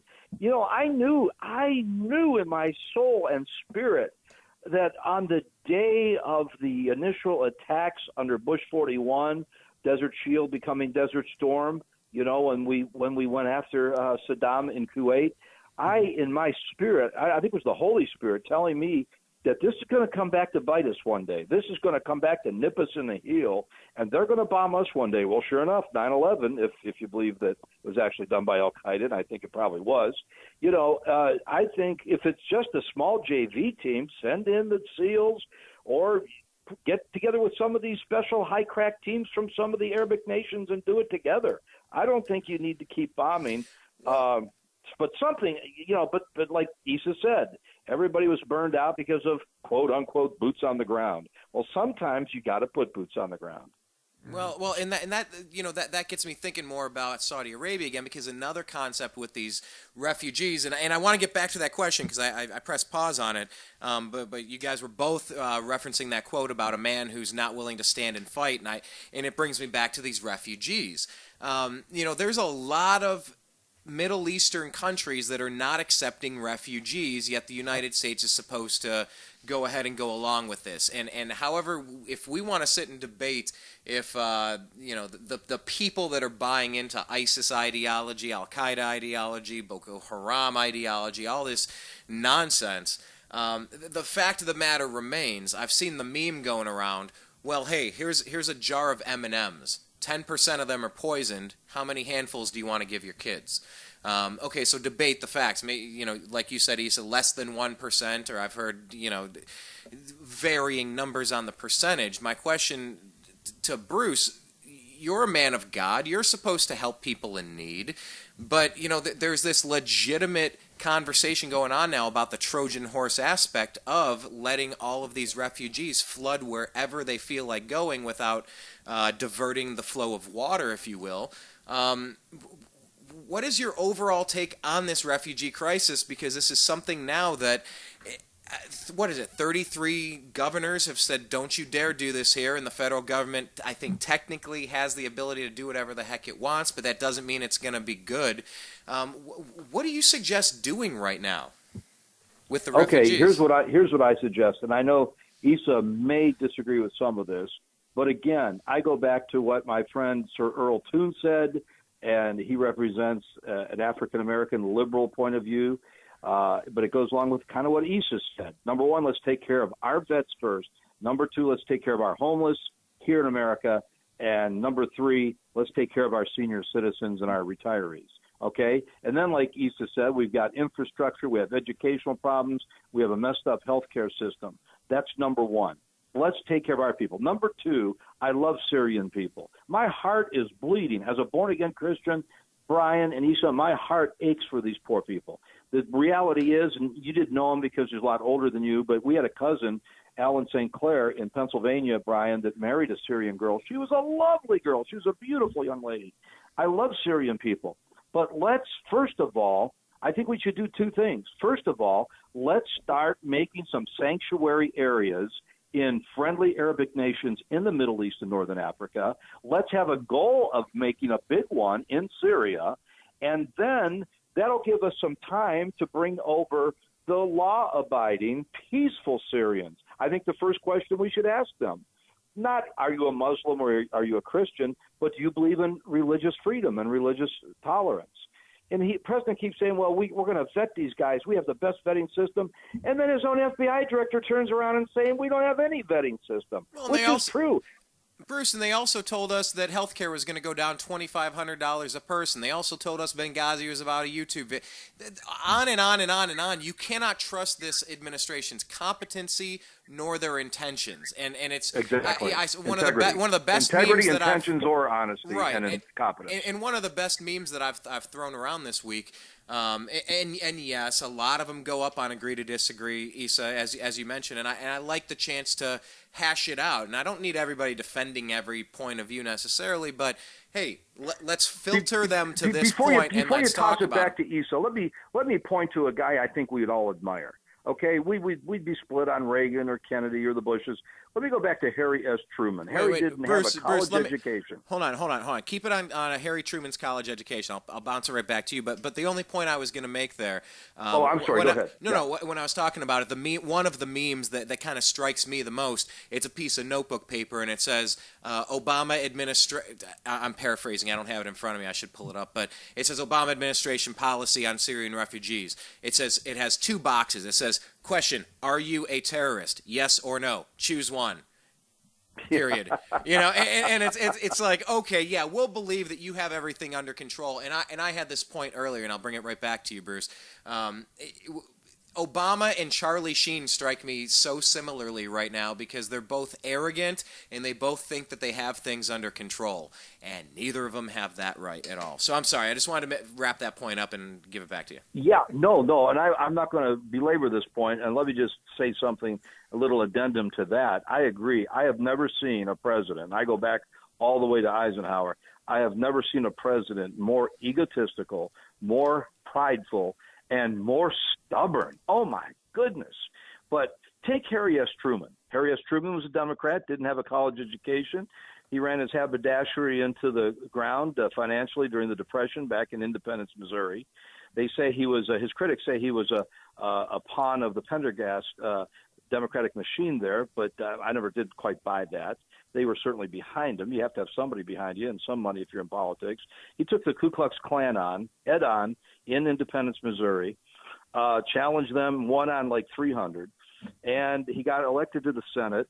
when FDR named him vice president, he didn't even know who he was. He only had one brief conversation with Franklin Roosevelt before the president died in Warm Springs. Now, here's what this guy did. High school, World War I vet, high school graduate. Number one, he brought peace to the Middle East. They were warring over there, the Palestinians, the Jews that were starting to come back to the homeland, the British. He brought peace to the Middle East. Number two, he stood up for the Arabs and the Muslims. Number three, he integrated the U.S. Armed Forces. Number four, he rebuilt Europe with the Marshall Plan. Number five, he put MacArthur over in Japan. To this day, MacArthur's a god over there because General MacArthur, who's criticized by this liberal press today, let them keep Hirohito, and he let the Japanese have some honor and dignity and rebuilt that country, both economically stronger than us, actually, and also peacefully, politically, and morally. And Truman was feared by the terrorists because his name was True Man. The Russians feared him. True Man. The Chinese, the Red Chinese feared him. They said his name was True Man. He was a man of the word. He studied the King James Bible every day. He said, I don't read these stupid modern versions. I stick with the old King James Bible. He was a conservative, old-timey Baptist like me. And that's what America needs today. Somebody who, I thought Obama was going to do it or try to, bring Republicans and Democrats together, bring Jews and Arabs together, and bring some sort of peace. He said he was for blue and red America. Rubbish! Rubbish! He's a liar. I think he's had a nervous breakdown. I think the man needs to be committed. My heart breaks for Obama. I think he's a mental case. I look at him and I have a hard time. And you see when he gets questioned, I forget the reporter that was with whatever outlet he was with, and he said, "Pardon my language, but Americans are wondering why don't you just go get the bastards." And I like that reporter. Yeah, I don't use that language, but I like the reporter. Yeah, I'll use that language all day. It's one of my downfalls. But anyway, I didn't raise you that way, son, nephew. But you could see he's so annoyed. He's so frustrated. He's so frail and thin-skinned. It's like I have a hard time understanding what's in this president's heart, and none of us can really understand that. All we can do is guess. But you watch it and you ask these straightforward questions, and you see the media finally backing away from the "we love you" train to the "hey, what do we do about this today" kind of situation.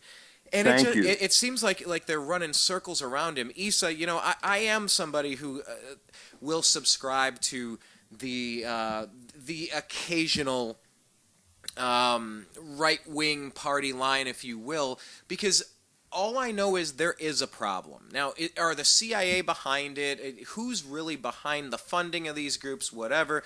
But then they put these things out there. They put these qualifiers and these justifications out there, and you'll see it a lot in these memes. So I wanted to ask you this.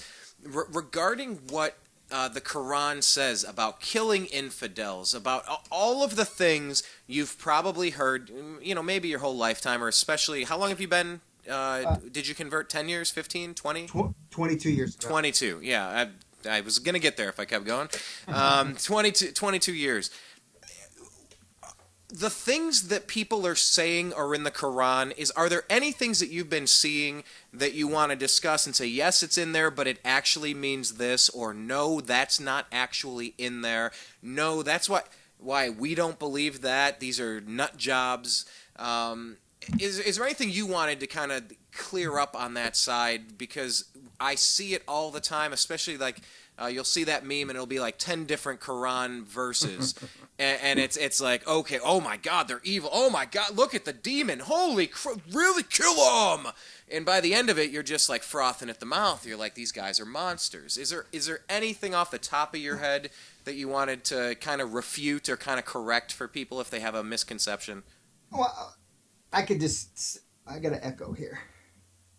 Well, all right. You have an echo personally that you didn't have up until right this second? Yeah. Okay, it's gone. Oh, is it gone?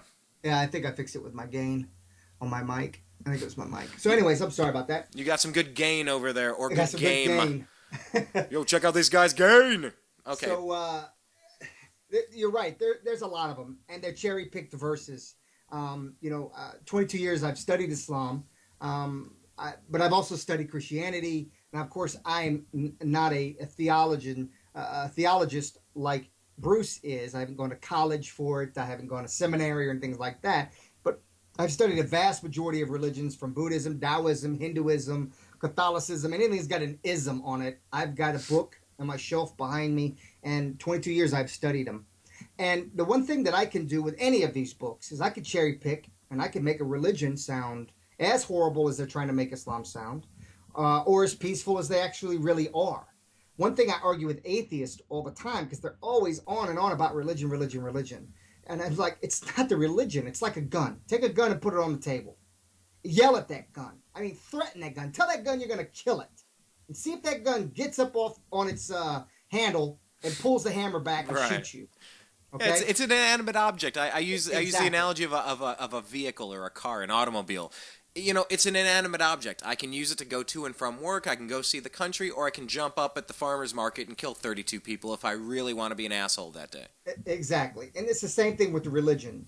Religion is not the killer. It's the people and their interpretations. We can look at the Ku Klux Klan. Their interpretation of Christianity is far, far removed from what Christianity really teaches. Okay? Amen.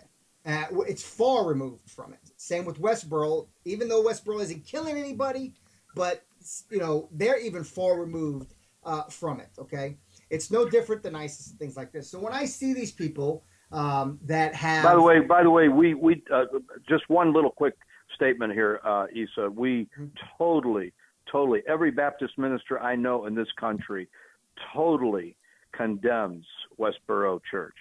Exactly, but and as they should, just as every scholar, there was after the Paris attack, the first one there at Charlie Hebdo, as well as this one here recently. You know, there was over 150 scholars from around the world who condemned the attack, who wrote a 180-page fatwa. Fatwa is law. The only people that can write laws are scholars, and they have to be approved by the 4 schools of Islam. Oh, I thought the imams did that. What is the imam's role in that? Is that the imam's only role is that of just no different than a preacher. Okay. His role is for his flock. You know, is to teach them, to lead prayer. You know, to hold Arabic classes. You know, things of this nature. But they issued a fatwa, is what you're saying. Correct, the fatwa. So they even created a special fatwa against ISIS. This was reported in the U.S. World News. This was a mainstream media outlet, and it was counter-reported in a Huffington Post, another semi-mainstream. But that still wasn't enough back then, and they did it again this time as well. And this is from Egypt. These are scholars from Egypt. These are even scholars, Mufti, from Saudi, who I sometimes agree with, but you know I let it be. From all over the world, even here in America, even American revert scholars wrote on this fatwa condemning them. So these cherry-picked verses that you're talking about, I've seen that meme. It's in black and everything, and the words are written in red, and it says this is what it is. They take these verses out of context, both historical context, because the infidels to Muslims were the Saudi, the Quraysh, the leaders at the time during the time of the Prophet Muhammad, peace and blessings of God be upon him. They were the infidels. They worshipped over 300 different gods at that time. And they were the infidels. And the order to fight them was only in response to when they were attacked. Because there was the flight of Hijrah, which is where Muhammad and the Muslims left Mecca, and they went to Medina and lived there peacefully, governing, and he was requested to govern by the Christians and the Jews of Medina. They requested because they had heard about how just he was. They had heard about how honest he was. They had heard about what a great man he was. So they requested, the Christians and the Jews requested that he come there and govern Medina. So he went 200 kilometers from Mecca to Medina, and that wasn't good enough for the Quraysh of Mecca. So they sent armies, 10,000 army, to go and fight him. These are the verses that they love to pick. That these are times when the Muslims were being attacked. So it's called the Battle of Badr. This was the first battle that Muslims were involved in. This is when 10,000 pagans or infidels came to attack Medina, the Muslims. Muslims, Christians, Jews, pagans of Medina all fought side by side together against the infidels, the idol worshippers. We are told numerous times throughout the Quran that Christians and Jews are our brethren, that they are the people of the book. There is one specific verse in Baqarah, which is the second chapter, the largest chapter of the Quran. And it says, God is speaking directly to the Arabs. And he says, do not be arrogant, because I have chosen to send this message to you in your language. For this message is for all of mankind. And there will be Christians and Jews in heaven, and I am the best of judges. Isa, So- I got to ask you a question. Wrap that up, but I want to follow it up with something Yeah, real quick. that was actually, yeah. So when God says to the Arabs, which the Quran was revealed in Arabic, do not be arrogant amongst yourselves, that there will be Christians and Jews in heaven, and that God is the best of judges. Then who am I as a Muslim today to judge who is a Christian and who is a Jew and who is not, when he is the best of judges? My question was just to take it one step further. Then, when Allah is speaking, have you studied the ancient aliens philosophy and the Anunnaki and ancient Mesopotamia and the Fertile Crescent and all of these stories that seem to point back to Northern Africa, Middle East is The cradle of civilization. Cradle of civilization. Have you gone so far back into the ancient aliens concept? Have you given that any thought, and how that relates to the modern religions that we're talking about in 2015? And a follow up, same question to you, Bruce. I mean, to be honest with you, I've touched on them. I'm aware of them. I've read some articles on them. I've read some studies on them, but not enough to hold a debate on and or to ascertain the connectivity between them and the religions that exist today. Simply because, and I don't bother with it simply because I believe the prophets of the Old Testament. I believe that Adam was the first prophet of God, the first creation, all the way through Abraham and Moses and Jacob and Joshua and Jesus and Muhammad. I believe that all of them are the prophets of God, and therefore creation started at Adam. The first message from God to man started at Adam. Yeah, I believe it was Adamu is in some of these ancient writings that they refer to as first man, Adamu or Adam, which is the same thing. But no, that's fine. I didn't want to put you on the spot there if it's not a subject you've gone into. I don't mind much. saying I don't know something. Oh, yeah. That's the signs of an intelligent man, when he can sit there and say, I don't know it. I'm sorry. I completely agree with that. What about you, Bruce? I know you and I have talked a little bit about that, but I don't know if you...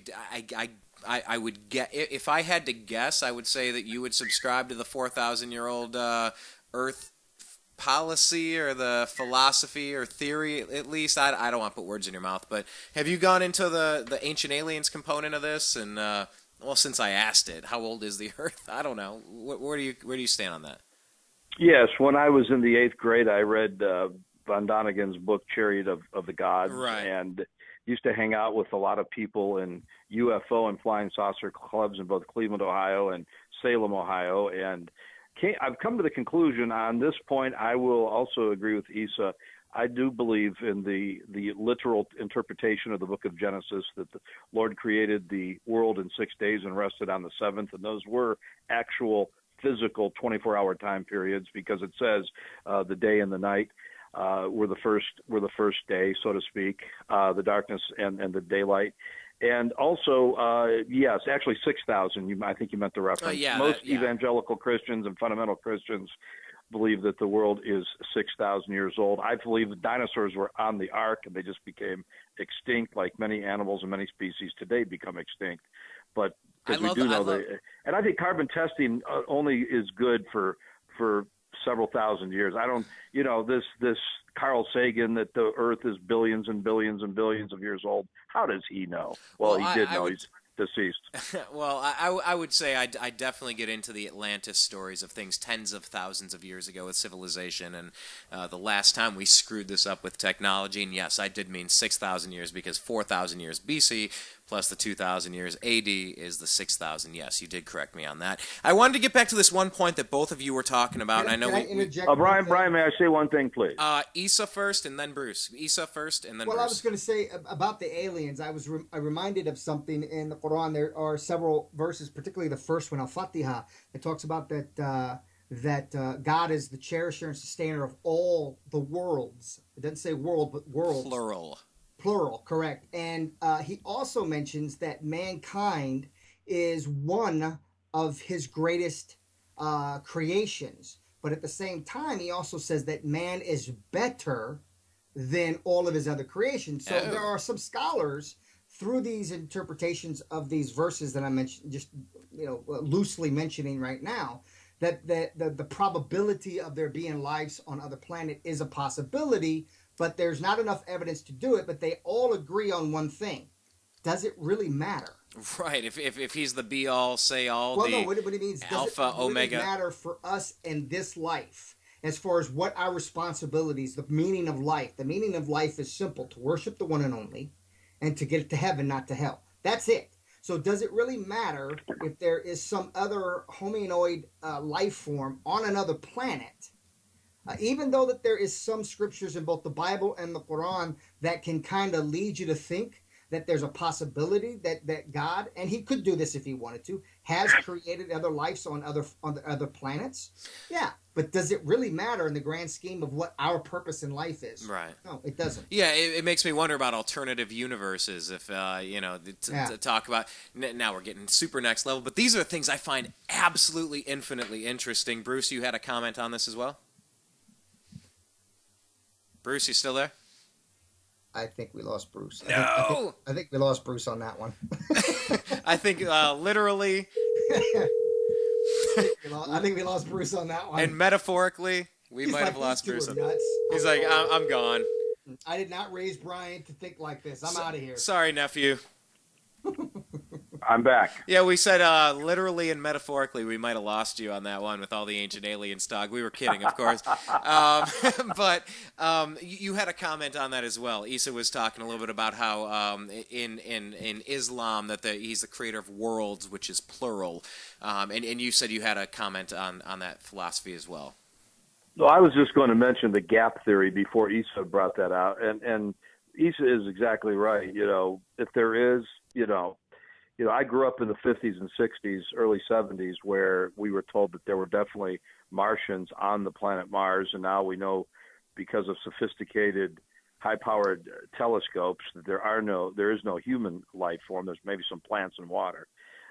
We do have the Laotians on the planet Lonulus, and possibly some humanoids on Alpha Centauri. But other than that, no, I'm just being facetious. But seriously, for that bomb roll was real with it. bad, yes. Roll with it. Roll with it. Woo, woo, that fizzled. No, I was just going to mention the gap theory. There's probably 1/5, 1/6 of born-again Christians, evangelical Christians, fundamental Christians, who believe in what's called the gap theory.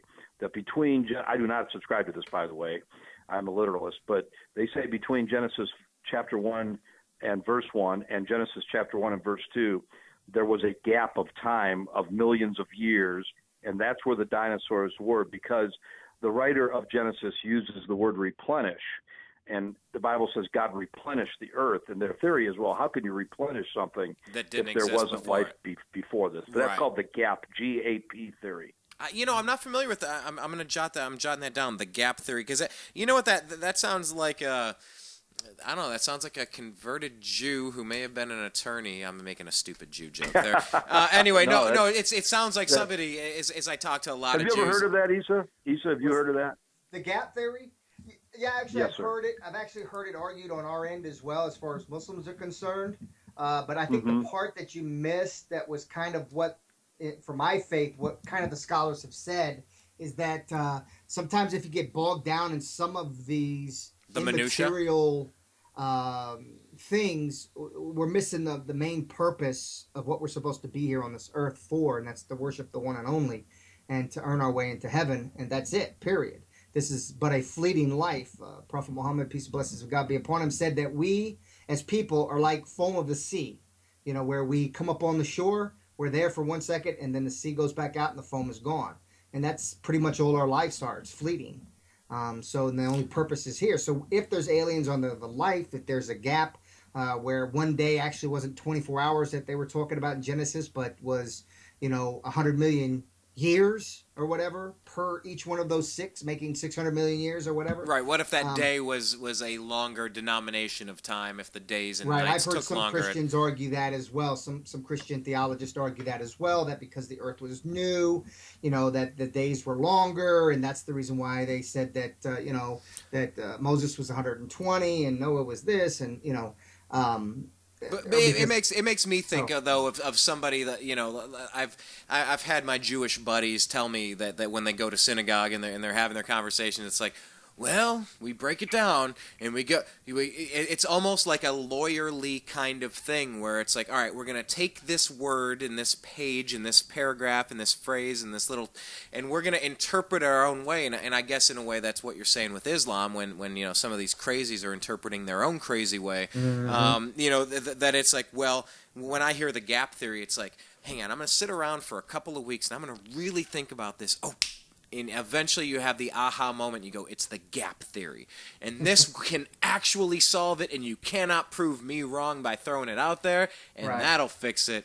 And I know the Council of Nicaea and Constantine, the Bible that we have in the King James Version, there's a lot of different versions, and there's a lot of chapters that have been omitted. And this was, I've always had a problem going too literally with it.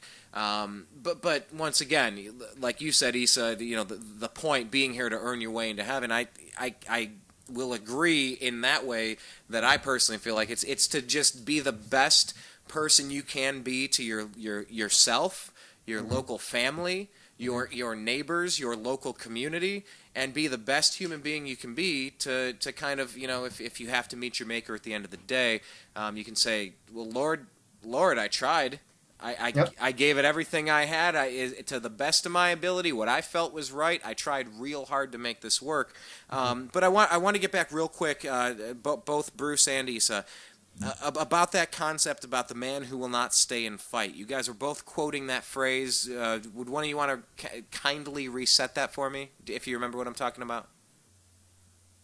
Go ahead, Issa. Go ahead, Bruce. You keep getting cut off. Your phone keeps disconnecting. Oh, okay. I'm not sure exactly what you're referencing, Brian. I did get cut off, I think, at that point. Issa, any chance you know what I'm referencing here? Because I'll drop it and move along if you don't.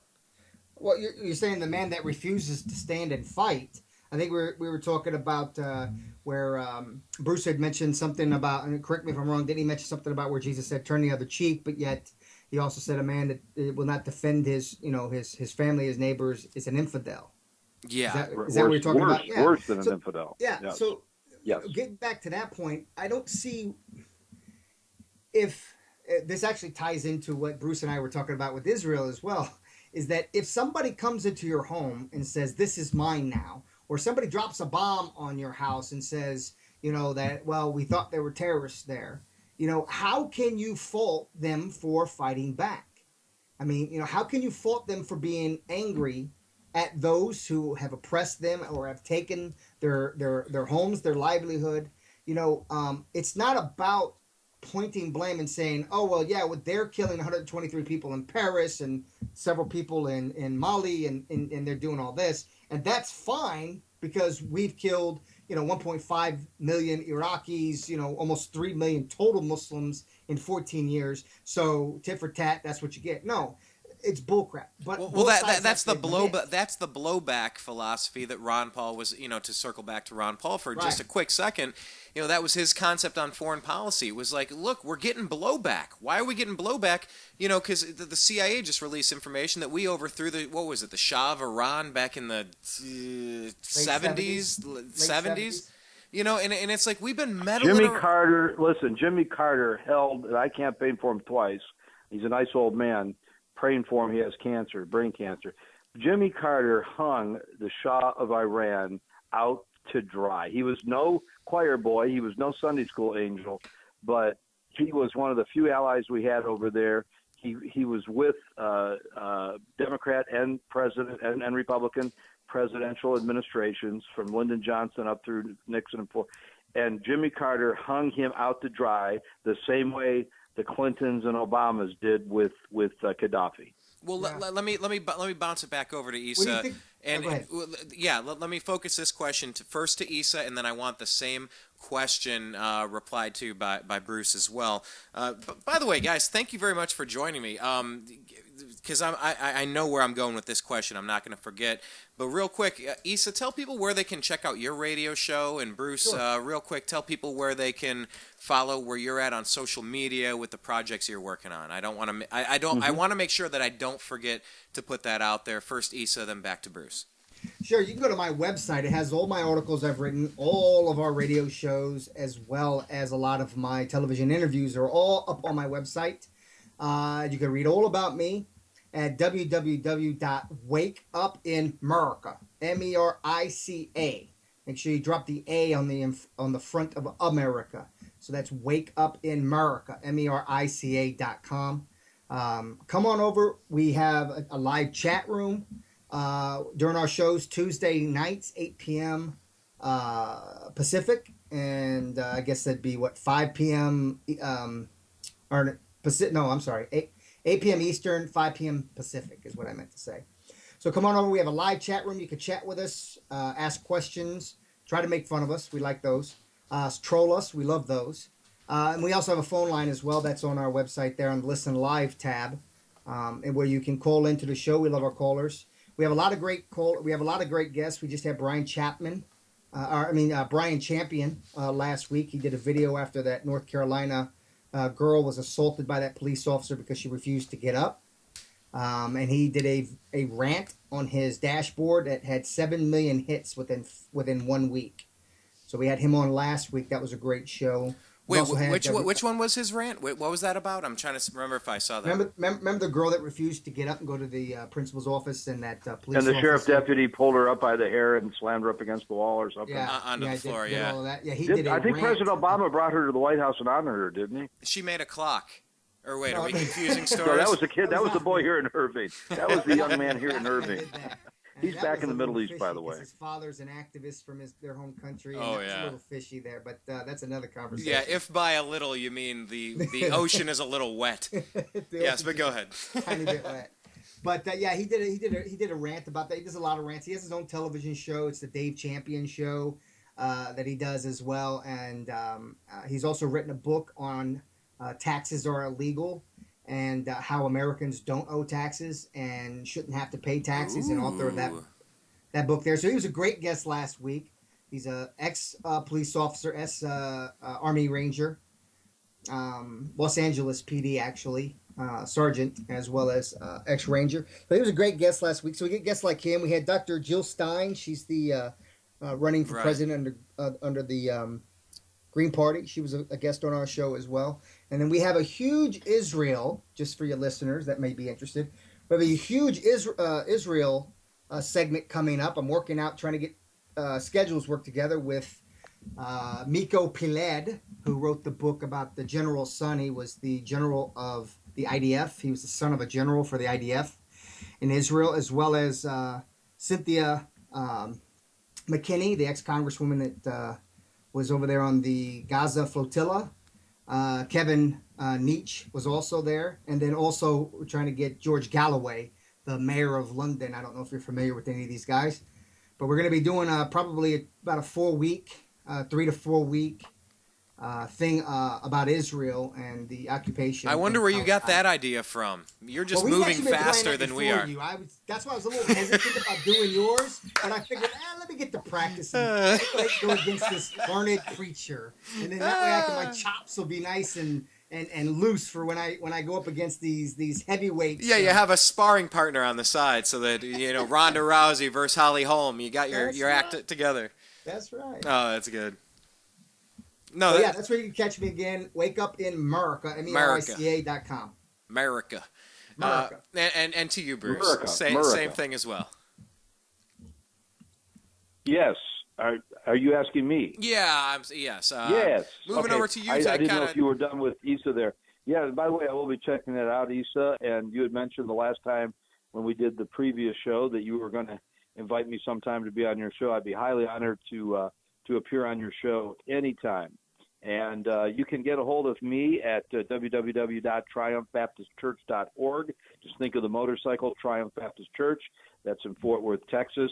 And it's also, you can get a hold of me through the brianblue.com. That's a new show emanating out of Dallas-Fort Worth. We're in about 10 markets. I'm kind of a regular on the show. I also do the announcing for the program. And Brian has some really top-notch guests. I mentioned Earl Toon. He'll have conservatives. He'll have liberals. We always have at least one movie star and one rock star. We have a man that flies all over the world and does these interviews for the show. So they can get a hold of me through either one of these venues, or they can write to me in care of 3300 West Seminary, Fort Worth, 76133. That's 3300 3300 West Seminary Drive, Fort Worth, 76133. And the name is Engelman. So I'd love to hear from some of your listeners. And you're doing a great service, and I really appreciate the education. I learned a lot tonight about Islam. I learned a lot about some of the media misconceptions. And you know, when I was in the Middle East, I'm going back here in a couple months, and people say, aren't you afraid? I'm going, heavens no, their security over there is so much better. But I got treated royally by the Muslims, the Arabs, the Palestinians. Absolutely treated me royally. My understanding is they love it. They're super cool with each other. My understanding is that most of them are super cool with each other on the inside. You might have some problems on the outside. Was that your experience? Yes, absolutely. We were on the bank, on the West Bank. We were in Jenin, the most dangerous city, supposedly, or at least the most kinetic when we were over there. And that's when Israel was fighting a war on three fronts. And I had a PLO guy put a machine gun up to my face and asked me for my passport, and I didn't know he was Palestinian. I thought he was a Jew. So I go, hey, it's cool, shalom, I'm pro-American, pro-Jew. And he was nice. He let me go. I didn't even have a passport. You know, I got lost at one point in Palestine. The man, I pulled over the side of the road at some Middle Eastern town, and a Palestinian gentleman said, do you have a map? I said, yes. We stopped the car. He put the map on the hood of the car. He told us how to get back to the IDF base where we were meeting with some colonels and generals. And I got treated royally by the Muslims and the Arabs and the Palestinians. So the problem is the devil. And I don't know how much Islam believes in a satanic figure, Isa. But is that the jinn? Is that the jinn, Isa? Or is that something different? He's called the Shaitan, or it's Arabic for Satan. Shaitan, Satan. Yeah, with the story of Shaitan. Yeah, the story of the creation of Adam it varies just a hair different than yours, but the bulk of it is the same as far as the Bible is concerned. The Quran goes in a bit more detail that God told the angels that he was going to create a vice sergeant upon the earth. And the angels asked him, are you going to create something that will cause chaos and bloodshed? And God told him, I know what you know not. And he goes down and he creates man. He creates Adam. And then he teaches him the names of the animals, and he brings Adam up to heaven. And he tells the angels to name the animals upon the earth. And the angels said, we know not but what you teach us, my Lord. And God told the angels to bow to man, because Adam named off all the animals, one after another after another. And God told the angels to bow to man because the man was better than the angels. And all bowed, and it says in the Quran, all bowed saved Iblis, or Shaitan. He became haughty, he became arrogant. He said, why should I bow to man? I am better than him. And the Quran says that God gave him 3 chances to obey, and he didn't. So God says, I cast you from heaven and to dwell in hell for eternity. And then as Iblis, Satan, Lucifer, morning star, whatever name you want to give him, has fallen, he asks, he says, my Lord, grant me reprieve till the day of judgment so that I may tempt your creation. And God says, I grant you reprieve to the day of judgment, and you may tempt any of my creation except for those that are true servants to me. So it's a bit different than the Bible as far as that's concerned. It's a bit more descriptive, if you would, as far as the interaction between Adam and Satan, if you would, Lucifer, whatever you want to call him. But Brian is right. I must disagree with you on one point. What's that? Yeah. So you said you were not a theologue or a theologian. I disagree. You know your Quran better than most imams, and you definitely know your Quran better than many Christians know their Bible. Well, so that's I a compliment, appreciate that. by the Thank way. you. That's a back-the-door compliment. That's okay. I appreciate that. I mean, because in order for me to be an ambassador to Islam, I have to know my religion, but then also has to know yours, because that's the beauty of being able to study all the religions is number one to make a decision so that I'm accountable on the day of judgment. I made my decision. I studied all of them, but then also to find the commonalities between them. I don't look for the differences. Right. I could care less about the differences. I want to know what makes us the same. And there's a lot of similarities between Islam and Christianity, with a lot of the same characters playing a lot of the same roles. Well, Allah tells us in the Quran that the Christians Is are your Jesus brethren. one of your top prophets after Muhammad? Wait, hold on. What were you saying, No, Isa? no, And then there's- hold on, wait, well, finish I your was thought, Isa. Then let me get that question from Bruce. No, I was going to say that 26 times in the Bible, I'm sorry, 16 times in the Quran, Christians are called our brethren. It says that Christians are your brethren. They are the closest to you in faith. Protect them. 16 different times in the Quran, it tells us that. Isa, can you make me some awesome memes of things in the Quran where it shows the commonality instead of the destruction and the garbage? Sure. Can you help Sure. me get that so I can spread that around? Sure, I can do And that. anyway, back to Bruce's question. Bruce, you were asking, is Jesus one of the top five? How did you phrase that? Yes, Just second to Muhammad. I've always been told, Isa, that after, of course, Allah is the God, is your God, is your supreme being, and then Muhammad is your top Prophet, I top guess. tier or numero uno prophet. Is Jesus Christ up there with Muhammad? Well, you're actually wrong with everything that you've been told. Okay, set me straight. Set me All right, clarify. okay, Set me Allah straight. is just Arabic for the one God. You being in the Middle East, go grab an Arabic Bible and ask them to read out what God says, and it says Allah. Allah is just Arabic for the one God. So the Father, as it's called in the Bible, is the one God that we worship. The Father of Abraham, the Father of Moses, okay, the Father of Jesus. So you don't use the name Jehovah. You don't use the name Jehovah. I mean, you could if we spoke that language. It doesn't matter whether you use Jehovah, whether you use God, whether you use Lord, whether you use Allah. I mean, they all mean the same thing. They all mean the one God, the Creator, the omnipotent one. Okay, that's what it means. So there's no when I hear people say, or you've been told, well, your God, Allah. No. Allah is the Father. That's who we see Him as. That's the reason why, as a Muslim, you cannot be a Muslim if you do not believe in the Old Testament and the New Testament. If you don't believe in the prophets that came before Muhammad, you're not a Muslim. That's one of our 7 articles of faith. The belief in the Torah, the belief in the Injil or the New Testament. Okay, the belief in the prophets, the belief in heaven, the belief in hell. These are some of the 7 articles of faith that we have to have. So, and as far as the criterion of prophets, Prophet Muhammad sallallahu alaihi wasallam, peace and blessings of God be upon him. Sorry, I spoke Arabic there. Peace and blessings of God be upon him. The same with Jesus, peace and blessings of God be upon him. All the way back to Adam, peace and blessings be upon them all. Muhammad said that no one prophet is above the other. He just says, I am the last prophet to come. I see. So not one prophet is above the other. In fact, Jesus is actually mentioned in the Quran more than any other prophet. There's an entire chapter. It's the 5th chapter. It's called Maryam. It is all about the story of Mary, Joseph, the birth of Jesus. Okay.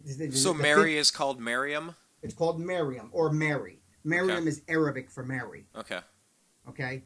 So Jesus is actually talked about 26 different times. He is talked about more in the Quran than any of the other prophets. We believe as Muslims that Jesus will come back when the Antichrist, or as we call him in Arabic, the Dajjal, comes upon the earth. Jesus will be the one that comes back to dispatch him.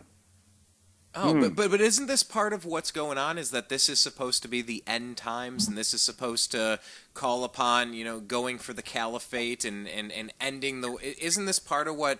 I mean, have you studied ISIS enough to understand where their philosophy is coming from? And is it even remotely close to what the book actually says? Absolutely not. Every action that they do is contrary to Islam. For example, the Quran is very specific and says only, and this is God speaking, only I have the right to punish by fire. That means we are never to ever burn anybody. What does ISIS do? Yeah, they're HD porn. Okay. You know, That poor Jordan Exactly. pilot, that poor Jordanese pilot in that cage. They drowned some, like Michael Vick will drown pit bulls at his backyard fighting ring in Georgia. They'll light people on fire. They'll behead people, and it's like everything is barbarity. And I guess if you do, you know, and some people say, well, it's a good thing we dropped the atomic bomb on Japan because it ended the war. You know, that's a whole separate thing, but the concept is the same. If we freak you the hell out, it's psychological warfare. If we kill one person barbarically, we're going to get 100,000 of you to sit the hell down and get out of our way because you don't want to be next. But think about that. That's idiotic. If you've got 20,000 people, you know, and no matter where the funding is coming from to make these HD videos, this is why I've always questioned the beheadings. Right. Okay. When they look like giants walking in at the beach and it looks like the moon landing. And sorry, I included the moon landing. Give me the tinfoil hat. I'm sorry. Well, sorry. The thing I question is the method behind the madness of it. Okay. Why, if you cannot look at what the Vietnamese did to us in the Vietnam War. They could not go toe-to-toe with us. That's called home field advantage, though. They had home field advantage. They went guerrilla war style. Yeah. Right? Oh, they didn't sit there and make videos. There's no rules. Huh? No, I was just saying there's no rules. It's total home field advantage. They didn't antagonize. The Vietnamese didn't antagonize us with videos and things of this nature of torture. And granted, of course, we know that there were prisoners of war, just like there were on the other side as well. John McCain is a very forthright example that you can point to, of course. Who is beyond me why he's such a war hawk when he was a POW. Anyways. Interesting how that happens. Yes, go ahead. Yes. Stockholm Syndrome, I think they call it. It's probably what it is. But, you know, I mean, so we have to understand that every action that they do, there are actually live photos of these guys praying not only in the wrong direction, but in opposite directions. Every Muslim in the world prays towards the Kaaba in Mecca.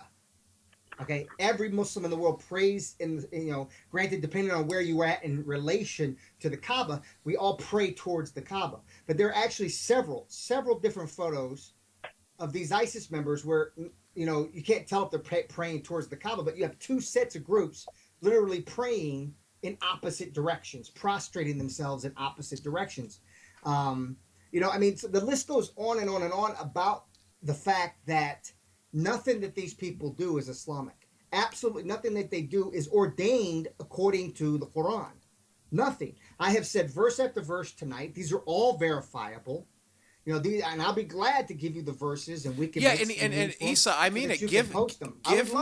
Give me a meme that can cite where we're similar as opposed to where we're ideologically, you know, like you said, is that they're cherry picking all the crazy stuff, correct? To make. Well, they're cherry picking the things that prove their opinion. That's the reason why I say these people like Pam Geller and Tom Trento and Robert Spencer and Bridget Gabriel, these people, Alan Hersey, you know, Herbert Geyerscher, or however you say his name, from the Netherlands. You know, that are cashing in on this $57 billion a year industry of creating a fear of Islam. They're quoting from the same verses that ISIS is quoting from. They're both cherry picking the exact same verses to justify their hatred of one another. And then what are we doing right now? We're talking about the you know, what we should do with the refugees. And we don't realize that for every time you guys have said it, and I've heard lots of other people say, oh, we shouldn't do anything, we shouldn't let them in because there's always that threat, there's always that 10% of the M&Ms being poisonous. But this is feeding into exactly what ISIS said is going to happen. And as far as your question about why aren't Muslim countries, I didn't get a chance to answer this earlier, but I agree with you. Why are Muslim countries? I sat and watched a video that just made me sick to my stomach from the manager or whatever he is, the something of tourism and travel of Kuwait. I watched a video where he's explaining how that accepting any refugees in any of the Gulf states would be a burden upon the Gulf states. That because it's so expensive to live in the Gulf states, that they would be adding a greater burden to the Syrian people. And on top of that, because they're so, you know, they're PTSD'd, they'd be bringing that nonsense to them. I'm sorry, but isn't it your Gulf states the ones that are bombing Syria right now to create these, as well as the U.S.? Yes. Haven't you guys been caught many times funneling money to ISIS. So at the same time you're bombing Assad and ISIS, you're also funding ISIS. But then when you help to be a part of the problem, creating refugees, it's because you're too rich to let these people in, basically. You know, That's Brian. No, I was just gonna say it's a lot like the enormous corporations funding both the Republican nominee and the Democratic nominee. So you're funding ISIS and you're funding Assad, and it's just like you're just funding the war perpetually. Bruce, you had a point you wanted to throw in? That made me think. Yes, Brian. Thank you. That made me be reminded back in the mid '70s of the Procter and Gamble commercial. All you saw was a hand and 2 boxes of soap, and they said, "Cheer, out clean Tide." In a recent study, 3-1, and housewives cried because they worshiped their old box of Tide. Well, come to find out, Procter and Gamble owned both Cheer and Tide. Nice. Yeah. So no, Nice. what I was going to say was there is one rare exception, and Issa, you may elaborate because you probably know more about this man.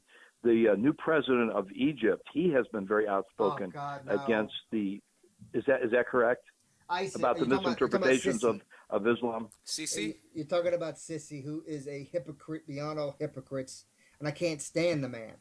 He has killed. I don't know anything about it. All I hear, our government says he's the one guy over there trying to wake people up against ISIS. Well, of course, because he's their lapdog.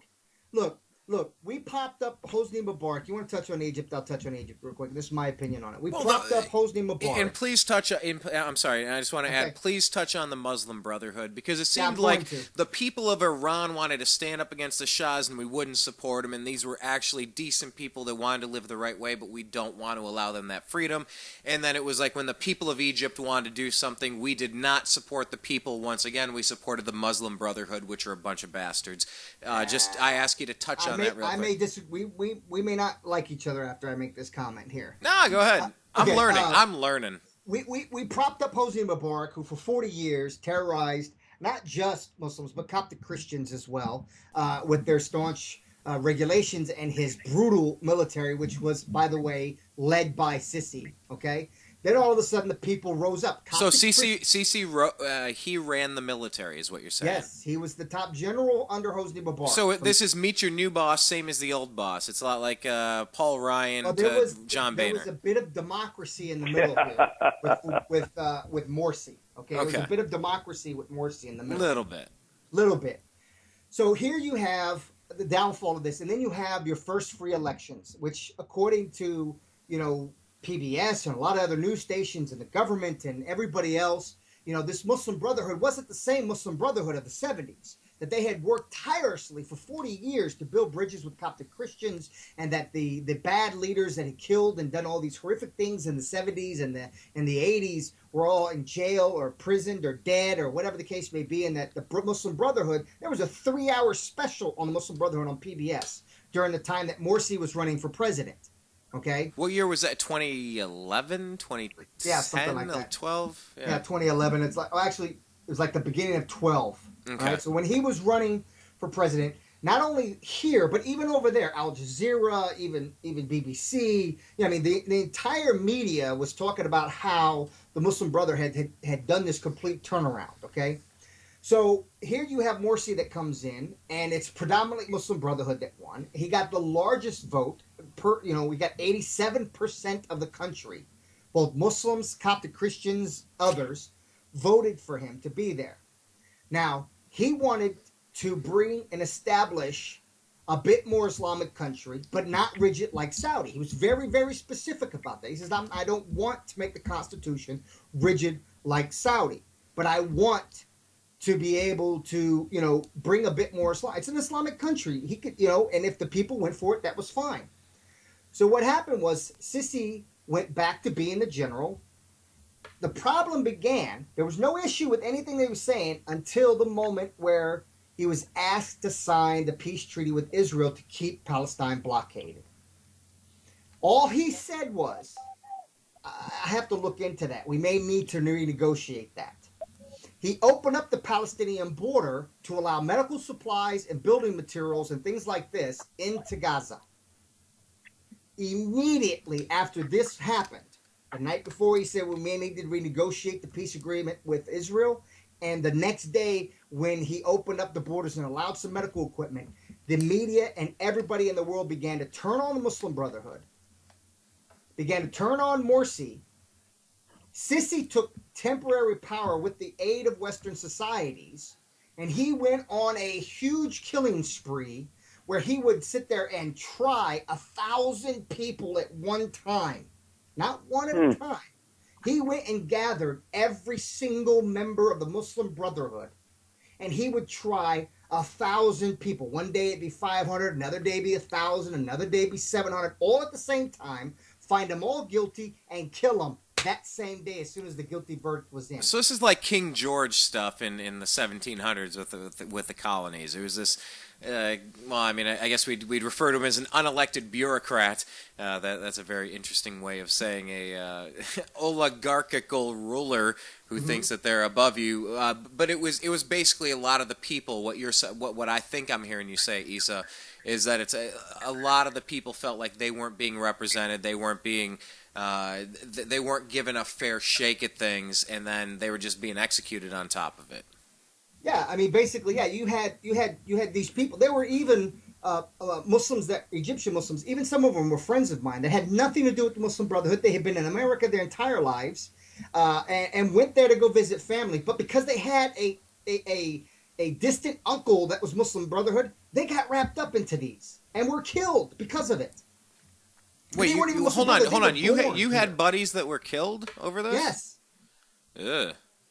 So Sisi, look at it like this. One of the things that we have to do, this is the main thing why I can't stand Sisi. Well, actually, none of the royalty in any of the Gulf states, because they're all hypocrites. How about none of the royalty on this planet, because nobody's royal over anybody, Exactly. including England and anywhere else, Saudi Arabia, go down the list. But go ahead. Exactly. None of them. No, the Kennedy family. No, the Kennedy family was. Hey, But the Bruce, how about the Bush royalty. family? How about the Bush family too? They think that I they're was being entitled. facetious. So am I. Yes. I know. Go ahead. No, what Go I was ahead, saying Desus.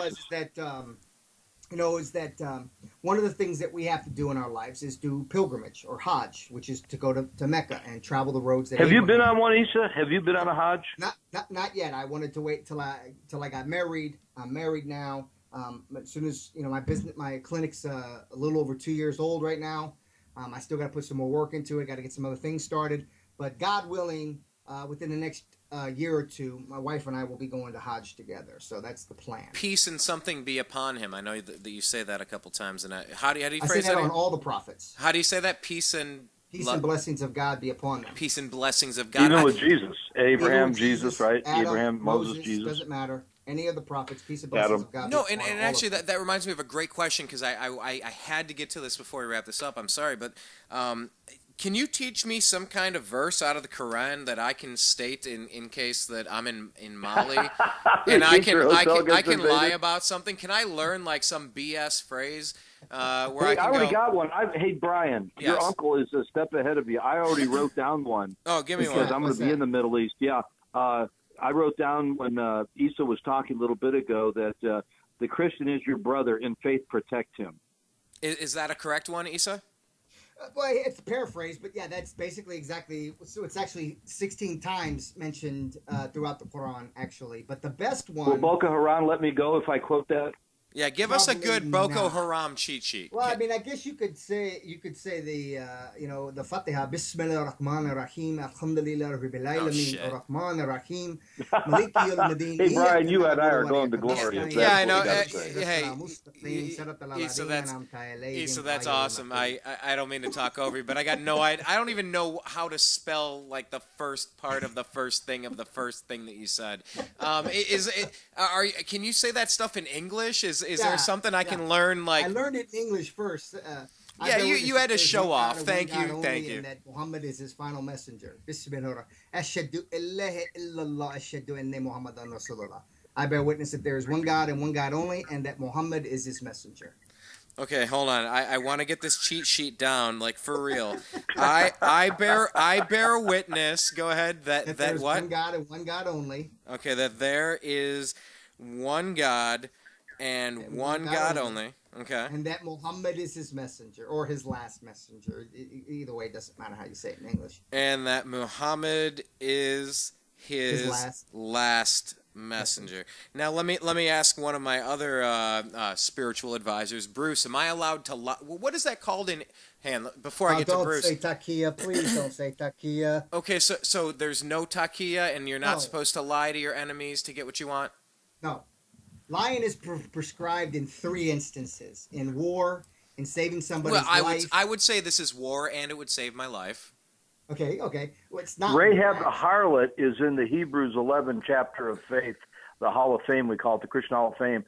She was a whore, a harlot. She is in there for lying to save the 2 spies, Joshua and Caleb. Okay.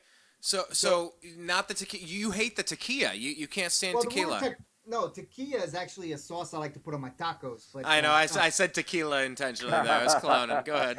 No, tequila actually is a word that was created by the Shia faction, which is only 7% of the total Muslim population. 93% is Sunni, or is there?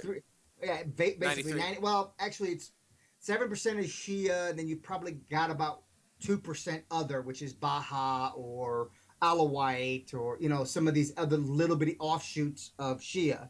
But Sunni is the majority, is what you're saying. Sunni is 90%. Probably 1.6 billion of the 1.7 billion are Sunni. Right? Okay. And they have clashed. Sunni and Shia have clashed.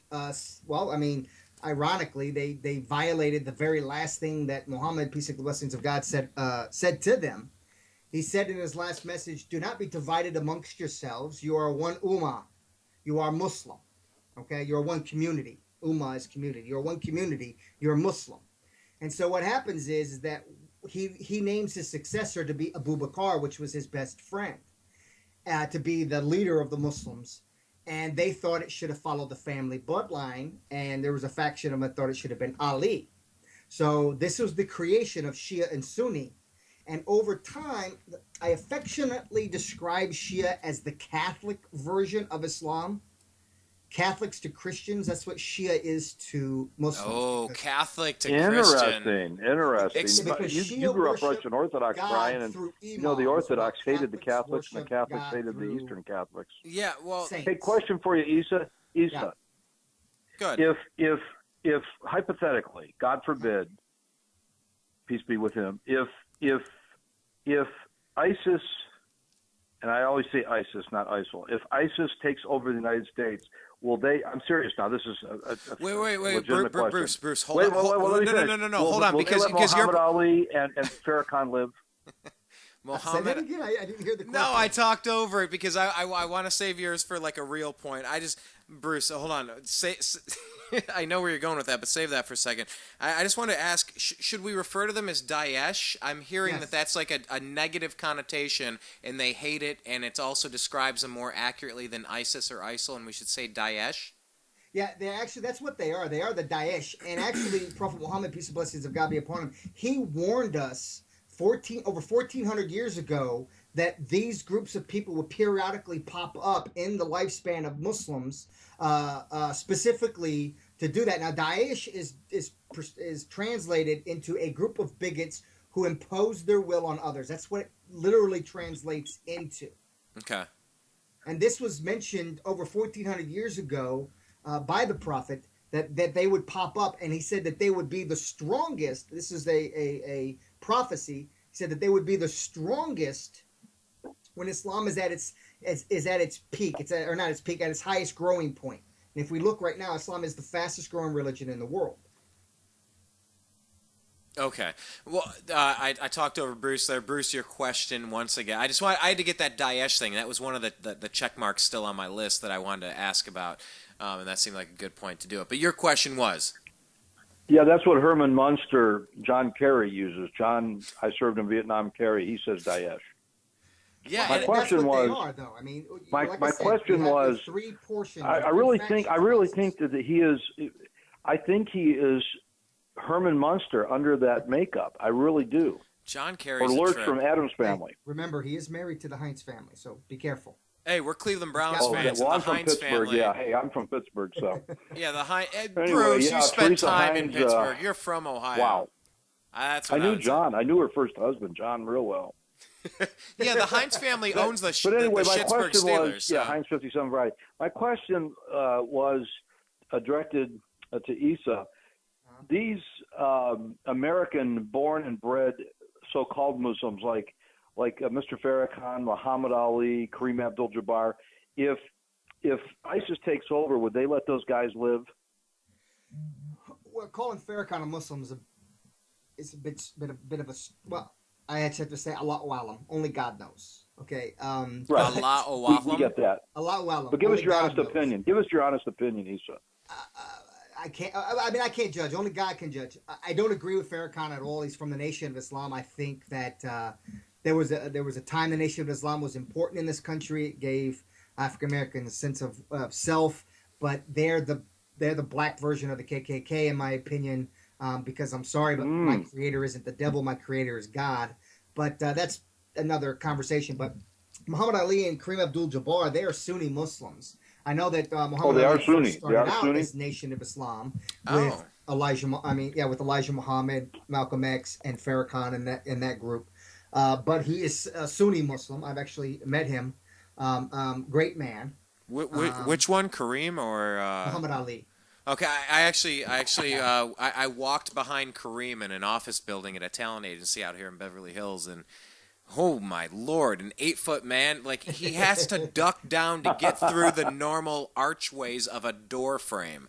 I mean, it was just a gargantuan. Once again, I'm getting back to the Anunnaki and the giants living among the humans. I digress. But I had that visual. It was just astonishing watching that. I'm sorry. Go ahead. Finish your story. No, I was just saying that more than likely, I don't know about Farrakhan, but more than likely, yeah. I mean, number one, it'd be impossible for ISIS. I got a simple solution. We don't want ISIS to take over here. I don't want them to take over here. I don't want any of them over here. Then we should stop fighting the Second Amendment. I think that's one of the biggest issues in this country is that our governments and states are taking the Second Amendment away from people. Huzzah! Huzzah! I say. And I think that if we actually did like we used to do in the 50s and the 60s in this country, where even as elementary school taught children firearm safety, had firearms, then that means that we would have generation after generation growing up comfortable and respectful and responsible with firearms. Then you'd have enough citizens doing what God intended for us to do, not seek help and security from a body of entity of people, but actually seek protection from within ourselves.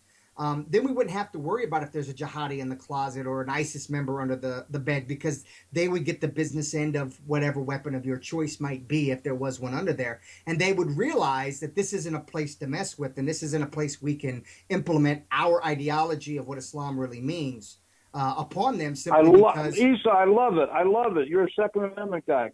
Man, that's great.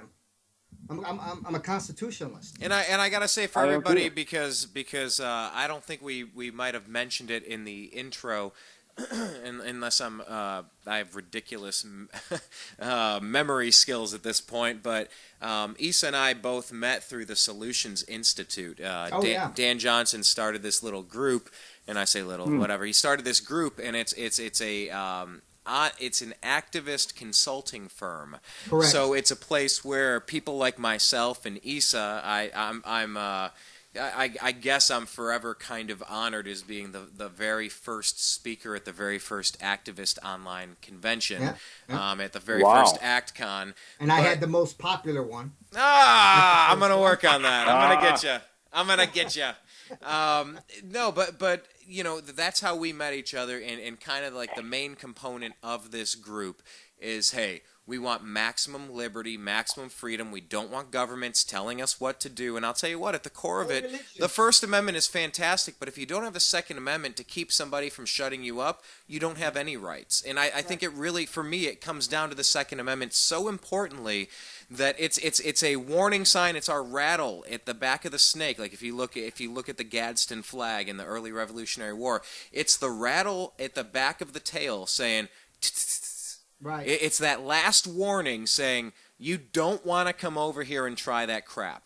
Well, they did a research on hardened criminals, violent criminals. Yeah. And 92% of them said that if they knew that there was a gun and wherever they went, A, they wouldn't have done it, and B, they feared a citizen with a gun more than a cop with a gun. Well, absolutely. Last year, 25,000 women avoided rape or home invasion because they packed. And let me ask you fellas, come on, be real. Is the mafia and ISIS ever going to surrender their guns? Are the street gangs of New York City, Chicago, L.A., South L.A., San Francisco, are they going to surrender their guns? Is the La Cosa Nostra going to – are the drug cartels of Mexico going to surrender their guns? No, if you outlaw guns, only outlaws will have guns. How about the CIA or the NSA or the IRS or every governmental agency? Since we've turned this into ATF. how about BLM, Bureau of Land Management? Oh, yeah. I went out there to Bundy Ranch. I was out there when it was happening. I interviewed all of the family members that I could get my hands on.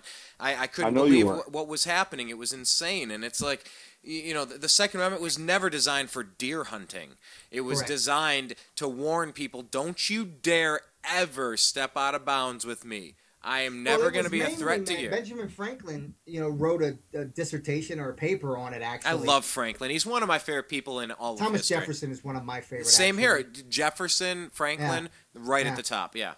But, me three. Talking about, in Washington, he broke down the Second Amendment, Benjamin Franklin did. And, you know, in a nutshell, and oddly enough, Judge Napolitano, he kind of broke it down, and I don't like the guy too much, but, I mean, he did really break down this long paper that Ben Franklin had wrote about the Second Amendment. Basically, you know, he summed it up in a very quick nutshell. The right to bear arms doesn't give me the right to hunt Bambi, but to protect myself from a tyrannical government that wishes to impose impose its will and or oppress me. And that's basically what Benjamin Netanyahu. Oh my God. Oops. Benjamin You went there. Franklin. You went there. I don't know what the heck. Oh my God! I can't wait to get back Issa on can't stand BB. You had to invoke his name, didn't you? You just had to bring him up. No, but this is. Netanyahu. I'm gonna say this is a teaser for our next episode because Bruce loves BB and Issa, I would say the opposite of loves BB. I like this. I love him as a human being. Don't get me wrong. I mean, but I think he's gonna have a huge. He's going to have some explaining to do on a day of judgment. You'll have some explaining to do, man. You got some explaining to do on Netanyahu. But you know what? Here's the thing. You guys mentioned earlier that we don't have any vetting system that's able to get this 10% if you want. But I was saying specifically, I don't trust this current administration to be able to tie their shoelaces. But here's my remedy for that. Yes. The Second Amendment is all you need for vetting. The Second Amendment, there's your vetting right there. That goes for drug dealers. So we're gonna hold on. So we're gonna listen now. If I have to trade to fix Chicago and fix D.C., even though Heller and some of these other Supreme Court decisions have already theoretically fixed these, but if the Heller decision, if we're gonna fix Chicago and Los Angeles and all these other backward places that think they're so damn progressive and smart, if that's what it takes in order to bring a few people in that we have to roll the dice on to make sure that I can roll with my sidearm on my hip wherever I go, wow, do I really have to give something up to keep what I already have? Like that sounds like a Barack Obama negotiating tactic. What do you mean by give up something? What do you say? What are you giving up? I have to give up security because now I have to roll the dice and hope that the people that were air quote vetted are going to be cool. No, that's not what I was saying. Oh, I'm sorry. Maybe I was putting words in your mouth. My bad. No, that wasn't what I was saying. What I was saying is that we rely, even for us as liberty-minded people, I've heard you guys make some comments here that made me believe or think that you rely on the government for protection, and that is not their job. Their job is not our security. Their job is not to protect us. They have one job and one job only, and that is to preserve the Constitution. That's it. Right. That is the congressmen, the senators, the president. Well, in theory, against all and enemies, no president, both foreign and domestic. president has trampled upon the Constitution worse than Obama. All of them have. For the last 30 years, it has been a mad Clinton and both Bushes. It's been a bit of a shit show for the past 40 years. Right. So my point is this: is that you say it's a bit ideological or theoretically supposed to be that way. So because it's not, I shouldn't try to make it that way. I mean, look, fellas, I hate to. Excuse me for interrupting you. So please hold your thought. Yeah. Come right back. I hate to blow your guys' bubble, but it didn't start with the Bushes and Barack. Abraham Lincoln was the worst and the first. He suspended habeas corpus in the state of Maryland at the outbreak of the Civil War. FDR tried to stack the Supreme Court. So, yeah, presidents all the way back to Lincoln have trampled on the Constitution. Well, and we're looking at World I War was II talking right about now, just a major spiral over the last 40 years has been a huge. Now, granted, it was a trickle down effect, if you would, starting with, and I agree with you, starting with Abraham Lincoln. But if you look over the last 40 years, I mean, just there has been leaps and bounds, and these constitutional violations by our government are becoming more and more prevalent over the last decade. I agree. You know, and that's what happens with a snowball. It starts off kind of small with habeas corpus and, you know, and all of that. And then it rolls down to federal and it gets a little bit, Franklin Delano Roosevelt gets a little bigger. Well, with FDR, that's a good place where I was going to make a point a second ago was, you know, we had Manzanar. We had the Japanese internment camps in World War II. And people are saying, hey, let's let all these refugees in. I'm like, no, I'm cool. I don't want to roll the dice on any of this. Let's build a safe zone if we want to do this. Let's build a safe zone in Syria where they can get back to their homes once this garbage settles down. Or some people are saying, well, hey, you know, an internment camp, if you want to come here, but we're not going to let you. Ben Carson has taken a lot of fire for talking about a dog that got loose in the neighborhood. And I'm a guy who had three pit bulls. Three pit bulls got loose from a street over and ripped the throat out of my neighbor's dog and its entrails in my front yard. And I ran out there. I got chased. I went out there to help, and a couple minutes later I got chased into my neighbor's building, and my heart was beating out of my chest, and I got my 45, and I drove through the neighborhood. It took an hour and 45 minutes for somebody to come over here and actually help us out. So, you know, Ben Carson's taking grief for that, saying, oh, yeah, he's calling Muslims dogs. It's like, no. He's saying that these violent Islamic extremists, these people that are trying to Trojan horse their way into this country. Oh, my God, I disagree with it so much. Go ahead. Take it from there. Let's take this percentage, because I've heard Pam Geller do this too. 0.3 or 20%? Which one are we taking? Right, we'll go in the middle and say 10%. Let's say that 10% of 1.8 billion Muslims That's in the world. That's a few people. That's more than a few, buddy. Exactly. Right? That's my point. Do you understand that that's 1.8 million, right? Okay. Or is that 1.8 billion? Let's just say it's a lot of people, more than fit in my neighborhood. 1.8 billion, 10% is 1.8 million. So at 1.8 million that are radicalized. Did you know that they only each had to kill 40 people to turn the world into a Muslim caliphate? They each would only have to kill 40 people. And I think we got into that a little bit on the last show. Yes, I recall that, yeah. Right? So, and I also talked about how, you know, Muslims have the highest producing oil countries. We just simply turn off the oil. Conversion or death is not a staple of Islam. In fact, God says in the Quran, there is no compulsion in your religion. When they first declared, when the Meccans declared war against Muhammad, and Muhammad was victorious against the 10,000 soldiers, which, by the way, that war is prophesied in the Bible in John and in Isaiah. It actually talks about it being at the base of Mount Sinai, which is what we know as Mount Arafat right now. That was the Battle of Badr, where 10,000 pagans went against 3,000 true believers of God, and God sent 5,000 angels at his aid. That story is the Battle of Badr, that is talked about in the Bible and the Quran, by the way. We can get into that some other time, debate that. But anyways, he wrote a letter declaring to all Christians and Jews that at no time is it permissible for any Muslim to take their land, to destroy their churches, their places of worship is what he said, kill their livestock, that no women, men, or children unarmed were to be harmed. He wrote a letter and sent it out to every Christian nation, promising them this. And it's also also told in the Quran, as well as the Hadiths, that war is only to be used in equal measure. You smack me, Brian, I'm going to smack you back. I'm not going to smack you twice. You smack me once, I'm going to smack you once. If you try to take my life, I'm going to defend myself, and I don't want to take your life, but if it happens in the process of me defending my life, then it's going to be equal force for equal force. God says in the Quran, he says, God does not love those who transgress bounds. And he sets bounds in there that you meet equal measure for equal measure. What ISIS is doing is not they're transgressing bounds. Over 99% of the people that they kill are Muslims. So going back to Bruce's question, if ISIS came here, Muslims will be the first ones to die because we actually know the truth about Islam. So we can counter what they say and they're doing. And I promise you this, if any real ISIS threat came here and became a threat, Muslims would be there to fight against them. Isn't it, though? Don't we feel like that's imminent, Bruce?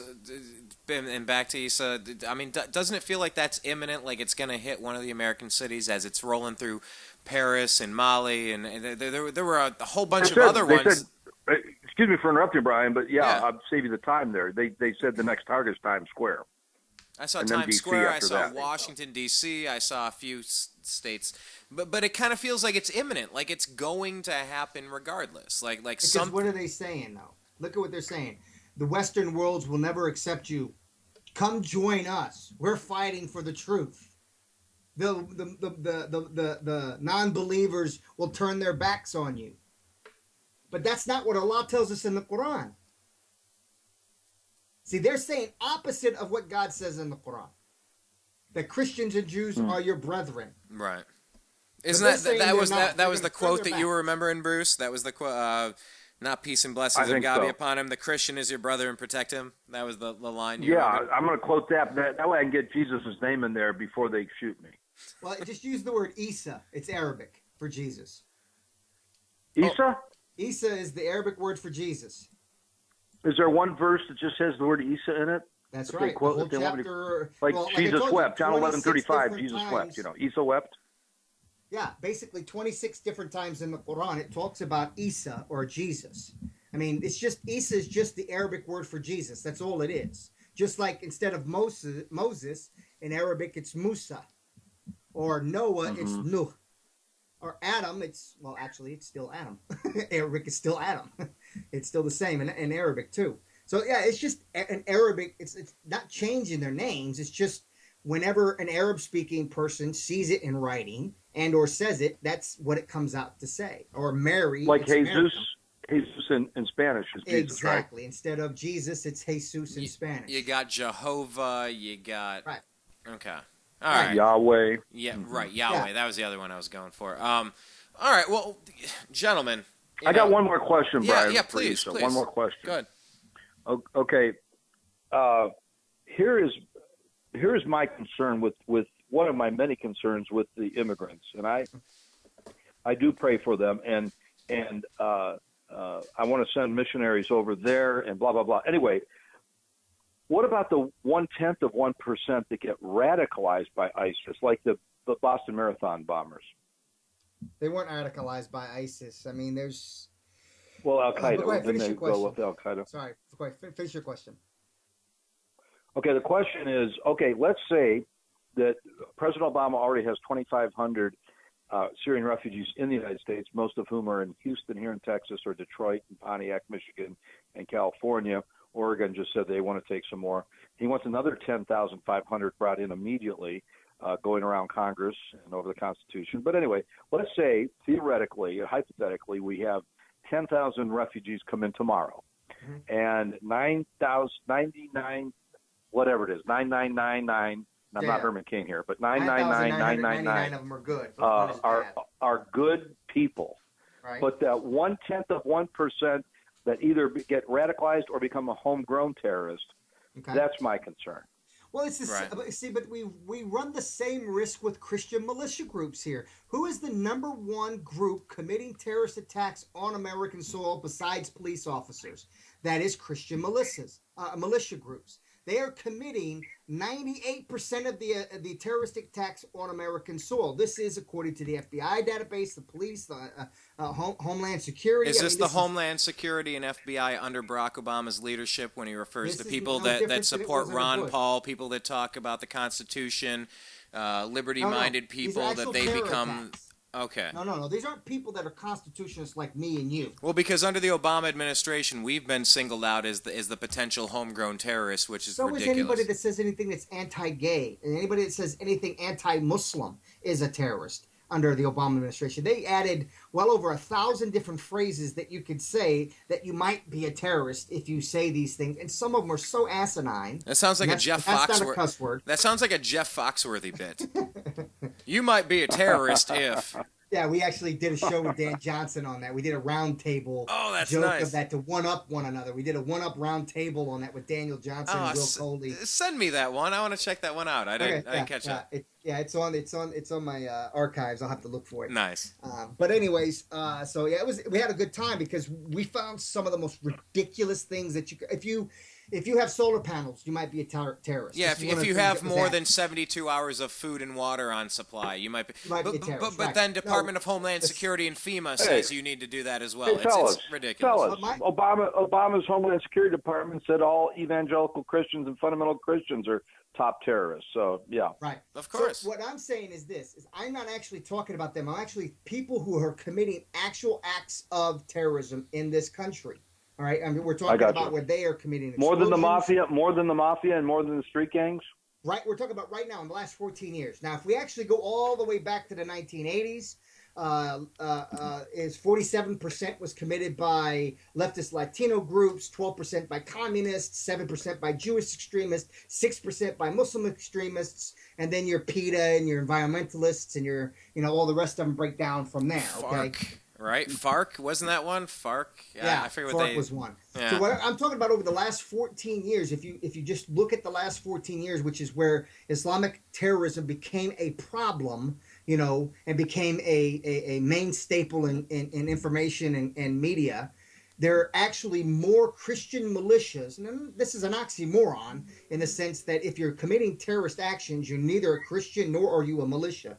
Because militia protects the people from the government. And Christians don't do that type of thing unless it's self-defense. Christians still protect the people from the government, as they should. Yeah. But they also don't commit acts of terror where they kill people.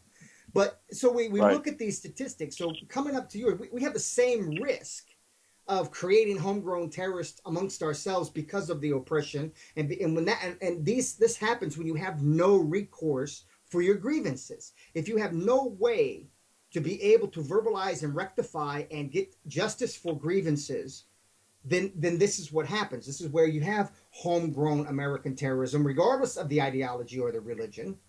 And for your 0.1% that might be through Syria, the simple answer is that the Second Amendment wasn't so fought and wasn't, like in Chicago, where in Maryland, some of the most highest crime rates, New York, it's impossible to have a gun there.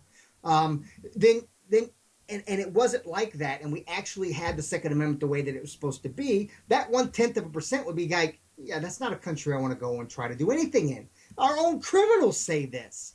Our own criminals, our own hardened, violent criminals said that they fear a citizen with a gun more than a police officer. Oh, and they said that's why the Japanese never invaded us in World War II, because behind every blade of grass there was going to be an American that was armed, that was going to be shooting back with them.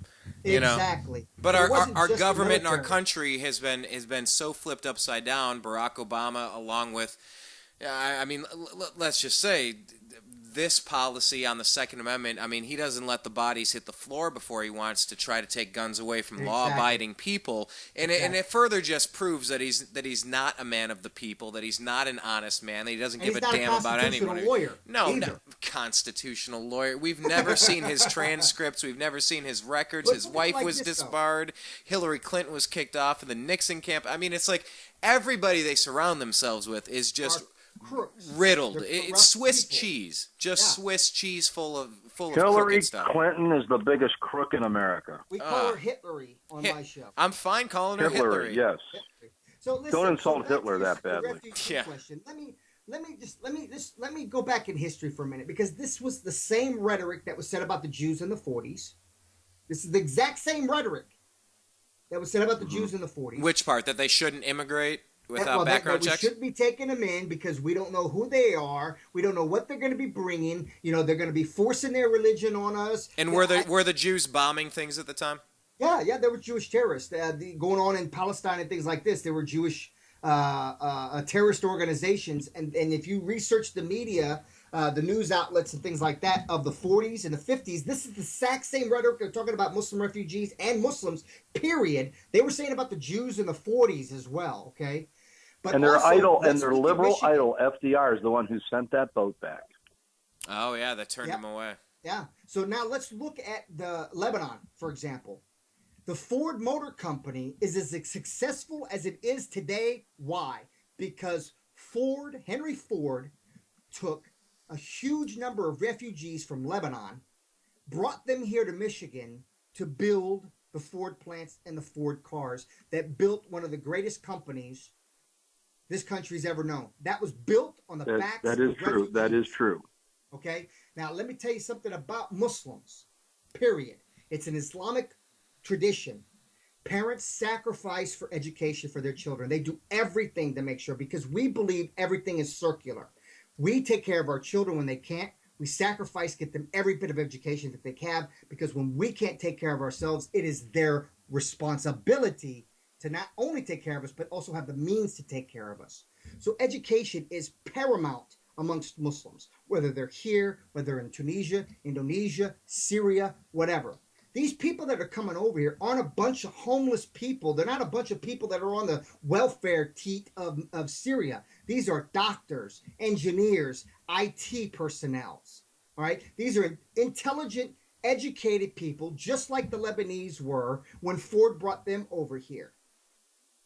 So we want to talk about 0.1%. The problem is that 0.1% is already here. Well, let me ask you real quick about the soccer match that we saw where they all started booing when they asked for a moment of silence for the Paris terror attacks. I believe it was in Turkey, and the people started booing and they started chanting Allahu Akbar. And there's a legitimate thought from a lot of people that say, hey, okay, fine, maybe only a small percent are radicalized, but there's a much larger percentage of people that empathize with them, support them quietly from the sidelines. That's a fallacy, actually. Gallup. Well, let me ask you about the soccer match. What in the heck happened there? I'll answer that. Okay. I'm gonna correct you on something here. Yeah. A Gallup poll. Gallup did the largest poll of Muslims, 50,000 Muslims. They asked about 9/11. They asked a simple question: did they agree with what happened on 9/11? 93% of them said no. 7% said yes. So they took that 7% back and asked them an additional question. Just one question. Why? All 7% of them listed political reasons because of the foreign policy of the United States in Islamic countries. Not one listed a religious reason. So 100% of the largest polls of Muslims when it concerns terror attacks done by Gallup said no to religious reasons for the terror attacks. Only 7% said yes, but for political reasons, only in retaliation because of the events that are of the last, since the 1980s, our foreign policy in the Middle East and the millions of Muslims that have been killed at the hands of our foreign policy. Okay? So when we look at that tells a huge story that contradicts everybody's memes that, their religion tells them to do it. All right, that's number one. Bringing this around to the football thing, 127 people died in France, and that's horrible. I mean, I'm actually sickened by it. But I distinctly remember that the other attack that happened with Charlie Hebdo, and that attack happened. And it was 7. Well, right. But one of the people that died was a Muslim from Tunisia who tried to stop them, and he was killed. That was a security guy. And one of the Muslim policemen were killed too. They're gunned down, begging for his life on the sidewalk. Remember? Right. Oh no, I touched it. I watched it. That was crazy. Yeah. And John Kerry says that one was justified, though. John Kerry said that was a good shooting. That one, at least they had a rationale or a justification. Yeah. He tried to walk it back, and he walked even further into a hole. Like, well, you cannot insult the Prophet of Islam without expecting He's death. Wrong. There's a freedom of speech. You want to do it, you could do it. But guess what? My prophet tells me that when you encounter hate speech, when you encounter ignorance like that you're to respond with something better. Well, but Barack Obama goes in front of the United Nations and says the future does not belong to those that would insult the Prophet of Islam. He's an idiot too. Well, of course he's an idiot. I love you. I love you, Isa. Isa. Isa. Stop Isa. calling me ISIS. No, I You're making me sorry. sound like Too much ISIS ISIS. member. I corrected Listen, myself. they're Isa, I'm idiots loving because you of the fact more is and more. They don't understand the religion of Islam no more than these idiots that go and do these attacks because somebody wants to draw a picture of the Prophet Muhammad. Well, I'll tell you what. Where's your condemnation when a Catholic church has a big, huge cross of Jesus? We love Jesus as much as we love Muhammad. So where's your condemnation, your bullets and your bombs for that? Or when they make jokes online about Jesus or Moses, these sexually inappropriate jokes. Oh, Jesus is made fun of nonstop. It's like 24/7. Exactly. So He's the biggest where is whipping your boy on the condemnation planet. for that? That is right, my amen. question to the people that attacked in Right. Garland or Charlie Hebdo or when that idiot in Florida burned Qurans and they rioted in Afghanistan. Where's your condemnation when they have a picture of Jesus up in a church? Why aren't you upset about that? Because we love him just as much as we love Muhammad, just as much as we love Adam. We love all of the prophets. And we are commanded to not draw any of the prophets. None. Well, But there lies the rub. We are commanded not to draw Right. them.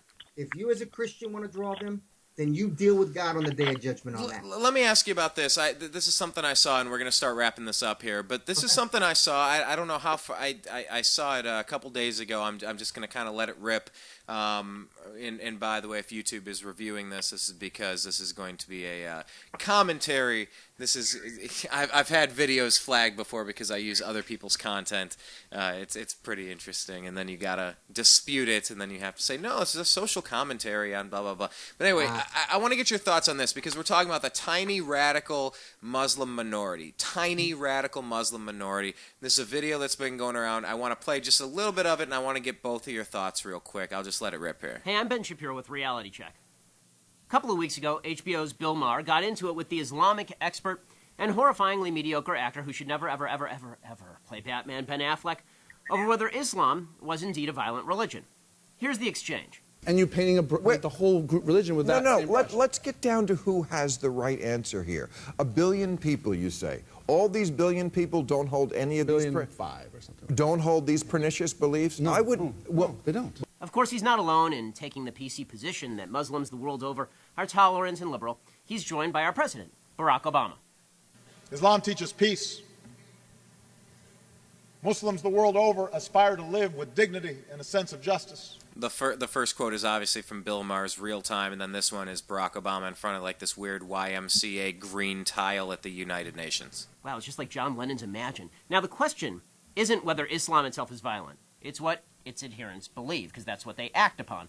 There's plenty of violent material in the Old and New Testaments. Hey, I'm an Orthodox Jew. I read the Old Testament a lot. But believers in those particular texts are not currently ramming airliners into towers or beheading journalists or mutilating female genitalia. Yes, they are. So, That's a lie. let's examine the question. Is radicalism in the Muslim world a tiny minority phenomenon? So to answer that question, we need to define our terms. We're really not talking about people who are active terrorists. Radical beliefs are a lot broader than terrorists, and anybody who argues otherwise is being naive or foolish or disingenuous. But terrorists draw their moral, financial, and religious support from those who are not terrorists themselves. So, who are the radicals?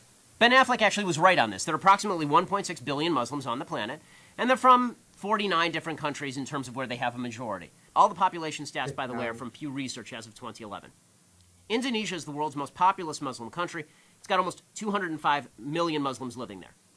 According to one 2009 poll, it showed almost 50% of Indonesians actually support strict Sharia law, not just in Indonesia, but in a lot of countries, and 70% blamed the United States, Israel, or somebody else for 9/11. So, you make that calculation, it's about 143 million people who are radicalized. You scared yet? No, we're just getting started.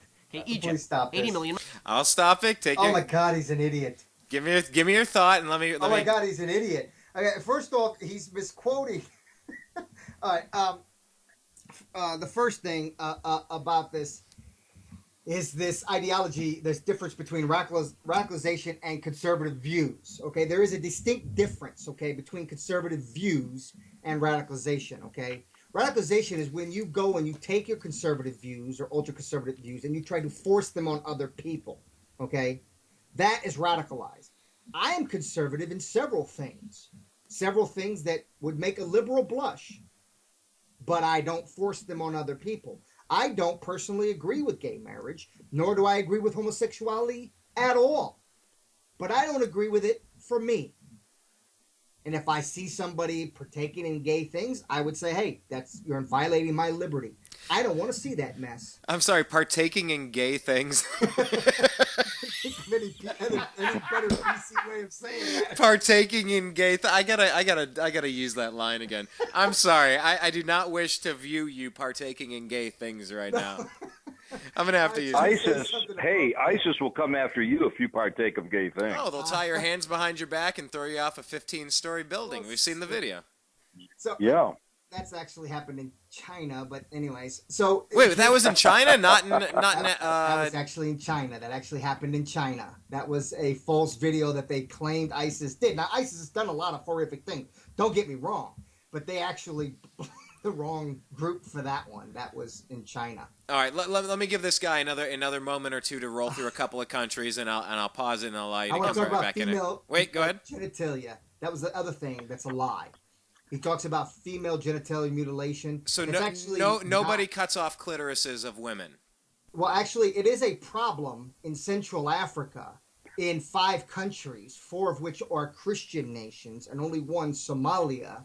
It is illegal according to the laws in Somalia, but is still practiced as a cultural thing. It is a Central African issue, and 4 of the Christian countries practice it. 2 of the 4 have it legalized, and these are the same countries that are genociding Muslims right now in Central Africa. So he's already lied and lost all credibility with me, but please continue. So you're saying also like Uganda, Kenya, Tanzania, Yep. Congo, Sudan, Chad, Niger, that type of stuff, Zambia. Well, yeah. It is a Central African problem. It is a cultural problem. It's not a religious problem. And only one of the 5 countries there in Central Africa are an Islamic country. That is Somalia. But they have already proven time and time again that they have laws against it. They have prosecuted against it. But yet it is still being practiced because it is a cultural thing. All right, let me rock through another moment According of this. to that same 2009 poll, it showed that 65% want strict Sharia law in every Islamic country, and almost 70% said that they had positive or mixed feelings about bin Laden. So that's 55.2 million more radicals. Pakistan has almost 179 million Muslims. 76%, just over 3/4, want strict Sharia law in all Islamic countries. That is another 135.4 million radicals. Bangladesh, not a country you tend to think of as Muslim, but there are 149 million Muslims living there. As of 2013, just over a quarter said suicide bombings or targeting of civilians was sometimes justified. Another 82% want Sharia to be the official law of the country, and 2/3 said honor killings of women can sometimes be justified. Honor killings, 2/3. It's 121.9 million radicals. Nigeria, 75.7 million Muslims live there. Please pause. 71%. Yes. Okay, number 1, the largest poll done by Muslims was done by the Gallup. So I'm curious of his data where he's getting these polls, where they actually polled 100 some odd million people of Pakistan. Okay, we can barely get all 300 million to enter our census bureau, let alone going to some of these backwood Pakistan cities to get them to answer some questions about whether they liked Osama bin Laden or not. So this is just something more that makes his credibility, and Bruce, please correct me if I'm wrong here, but his credibility is even weaker now. I would agree with that. Well, hey, I don't need to sit here and play his whole video, but there's a lot of people, it was Ben Shapiro, the myth of the tiny radical Muslim minority. It's just, there's a lot of people, and I'm going to raise my hand and say, I'm the one. Like you said, you busted me on it before. You said that, you don't trust the mainstream media, but you're taking all these terrorist attacks at face value. Here's the problem I see it as a non-Muslim and an outsider. Yeah. With the Islamic community. Here's what I see, both in America and worldwide, Issa. I see a major, after hearing you tonight and listening to all 3 sides, I see a major public relations meltdown or a major PR vacuum on behalf of, as you described, true Islam, as it's described in the Quran. I saw this old boy stand up at some community meeting in I think it was Alabama last night on the news, and they were talking about putting a mosque in the downtown area of his little, southern hometown. And he stood up. He says, no. He says, all Muslims are terrorists. I'm going to repeat that. All you Muslims are terrorists. Don't you laugh at me. And there was a Muslim there. Yeah. speaking, and he.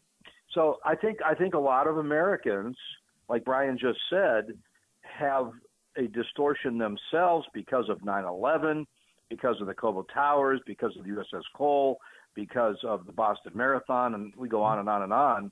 That But if that's all you see, there are though, a lot of Bruce, peaceful Muslims like yourself that are pro-gun, pro-American, pro-business, conservative, pro-Constitution.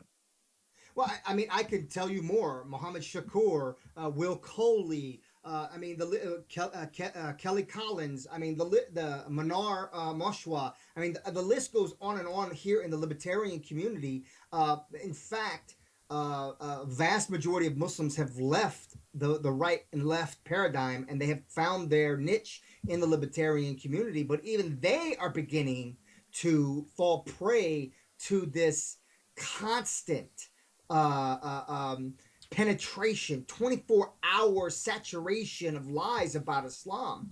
And you take stuff like what Brian here just played, and it gets so many views because people are hungry for the knowledge. They want to know what Islam is about. They see these horrific things, but they happen to have a Muslim doctor, a Muslim dentist, or their distant cousin is married to one or something, and they never saw it from them. So they go online and they Google, well, who do you think is your top stories? You know, I type the word terrorist. The first 100 pages is about Islam. I go to 120 pages back, and then I start looking at, oh, well, look at these American terrorists. Look at these Christian terrorists. Look at these Jewish and Buddhist and atheist terrorists and all of this stuff. So it's constantly saturated that this is the story that's being told. This is why everybody's afraid of that supposed alleged 10% of these Syrian refugees that we, our government, by proxy of our taxes, created, and why we're so afraid to reach out a helping hand when we actually look back in our history, whether it was the Irish during the famine, whether it was the Jews during the 40s, I mean, whether it was the Lebanese that I was talking about with the fort, they actually added to society. They added to our country and created wealth within our country and helped build the infrastructure of this country. The Jews took to this country. What did they do? They got an academia. This is one of the first things they did, help to better the universities within this country. So when we look at the influx, Good. That's good stuff. I'm just sitting on the edge of my seat, riveted to everything you're saying, and totally fascinated. And you're right, the Chinese in the 1840s through the 1880s who built laundries and built bridges and that's right. Dug railroads and so forth. So you're right. And that's the thing that makes this hard for us because people that are pro-immigration, for instance, I think we should have all the Mexicans come over here. As long as they come over legally. The Mexicans are my neighbors here. I lived in a Mexican neighborhood. I just moved into a black neighborhood, by the way. But I was living in a Mexican-American neighborhood for 10 years. Those people were great. They're hard workers. Their houses are clean. You know, I hear people saying, oh, those Mexicans are dirty and they're lazy. No, Mexicans are extremely hardworking, and they're very clean, most of them. And so I'm pro-immigration. I think, what about this statement? I hear this all the time. Every religion stands for peace. Buddhism, Sikhism, Taoism, Shintoism, Christianity, Catholicism, Confucianism. They all stand for peace, tranquility, and love. But Islam means submission, and it stands for hatred and violence. I hear that all the time. Well, Islam does mean submission, but it doesn't mean submission in the way that it's interpreted as. And do you submit to the will of God yourself as a Christian? Yes, sir. Okay. I try to. Yes, sir. That's all that it means. We submit to the will of God. Okay. So when God tells me it's not permissible for you to drink alcohol, I submit and I don't drink alcohol. When Allah tells me, when God tells me, Allah, God, whatever, Jehovah, whatever you want to call him, when God tells me, you know, not to touch a woman that's not your wife, guess what I do? I submit. When God tells me to give charity, 2.5% of my wealth to charity every year. That's a deal compared to Christians. That's like a 10%. That's a good deal. So no, it's 20%, Brian. 10% is the tithe to the local church, and then we got to give another 10% to charities, missions, and other church-related projects. Figures you'd you're find a way you're to getting double by good, that. Issa, at 2%. Well, wait a minute. Is it 10% of your wealth? Is that before or after taxes? Before or after confiscation through force? Now, yeah, really. And I'm not a multimillionaire that owns a clinic. By the way, thank you for your contribution to medical science, and I mean that. I'm a big fan of the Mayo Clinic and MD Anderson Clinic in Houston, the Cleveland Clinic in Ohio. Yeah, I appreciate that. I always kid people. I say, well, I'm trying to make everybody healthy before I force them to submit to Islam. I want to make sure they're healthy Muslims. Nice. Nice. You're the first Muslim I've ever met with a sense of humor. Are you serious? Really, and that's why I'm trying to have these conversations. You say kind of tongue in cheek, but kind of probably completely realistic. You're the first Muslim I've met with a sense of humor, and I think that's whatever. Maybe that's a little bit of hyperbole, but yeah, I was being of course, yes. But I think we all need to kind of have some more conversations. We don't need to just sit down, shut up, and absorb the media that we're being told, the spinning wheel of, yes, I will believe the thing that you're telling, and get hypnotized by it, versus we got to seek out more intelligent conversations and find a way. I guess then let's do this, because, I swear... Brian, may I say one thing, please? And then I'm going to shut up. May I say one thing? Yes. This on the 52nd anniversary of the assassination and death of President John Fitzgerald Kennedy, our 35th president, who, by the way, was an ultra-conservative Democrat and a constitutionalist. He was another president, like Truman, bringing Arabs, Gentiles, and Jews together, Africans, Hispanics, Muslims, Catholics, and Protestants, and that's another reason they shot him. The Peace Corps, wonderful programs. We had two cousins in the Peace Corps, Brian, and in Pennsylvania, and Vista, and they worshipped him in Central and Latin America, and Mexico, and Spain, and Ireland, and he was just taking peace everywhere and doing it the right way. He was getting us out of the Vietnam quagmire. This is what we need today. We don't need dividers like Obama. We need healers like JFK and Harry Truman. Right. And you had a challenge, Issa? Well, I just had a challenge to the listeners. It's something we gave to our listeners, and we actually had a really good feedback, and I kind of hope that some of your listeners take it and give you a feedback. But, one of the best ways to learn about somebody is to actually learn from somebody that's actually a part of that ideology, that religion, or whatever the case may be. Listening to people who are not scholars themselves, who are just opinionated what's a good way? People like me. You could say talk show hosts. Or because I bring in Bruce to give me the Christian side. I bring in you so I can get the Islamic side. But you're not the kind of person I'm talking about. I'm talking about the I'm talking about the Sean Hannitys. I'm talking about Archie Bunker types. Heroes. The Archie Bunker types. I like that. Archie Bunker types, yes. So my challenge or suggestion, and would hope that your listeners do this, there's a lot of Muslims in this country. You can find one via Facebook. You can find them. Better if you can find one that's in your community. Go visit a masjid. Go talk to the people that are scholars, people that know the religion.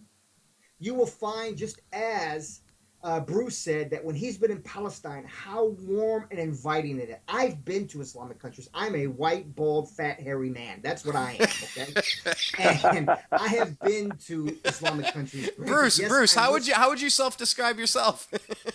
Short, bald, and pot-bellied. Pot-bellied. There we go. But I am white. Oh, man. So I've been to Islamic countries, and I have walked amongst the people. Yes, I got stared at. Yes, some children came and touched me to make sure I was real. Wow, you're not a ghost. Yeah, not a ghost. But warm, inviting, and you will find the same right here in this country. And you can ask them anything. Anything. If you want to learn, if you want to gain knowledge, you go as Brian has done, and Bruce has done here tonight. You go to somebody that knows. If I want to learn about engineering, I don't go to a doctor. I want to go to Khloe Kardashian. She'll probably tell me. If I want to learn about, science, outer space, the moon, whatever the case may be, I'm not going to go to a plumber. Yeah, you go to JPL. Right. You go to JPL and you say, hey, can you catch me up to speed on this? Because they know it. They're experts. Exactly. Or watch The Big Bang Theory on TV. Yeah, right. Sheldon. So my challenge to you is simply Sheldon. Take all your fears, set them to the side briefly. Come up with 5 of the most pertinent, most important questions you have about Islam. Just 5. Find a Muslim. Okay. Preferably face to face. Sit down. You'll be surprised how many of them are fighting to bring you to dinner. And not to eat you, but to feed you. Okay? and then Muslims, when they feed you, they don't feed you just one plate. No. You can sit there and say, look, I'm full. They're putting more food on the plate. Oh, I've seen Tony Bourdain go through a lot of those countries, and just the hospitality he receives is astonishing. Right. So when you go hungry with an appetite, and don't worry and think that they're not going to send you home with food, because they will send you home with food too. So you'll have enough to feed when you go home.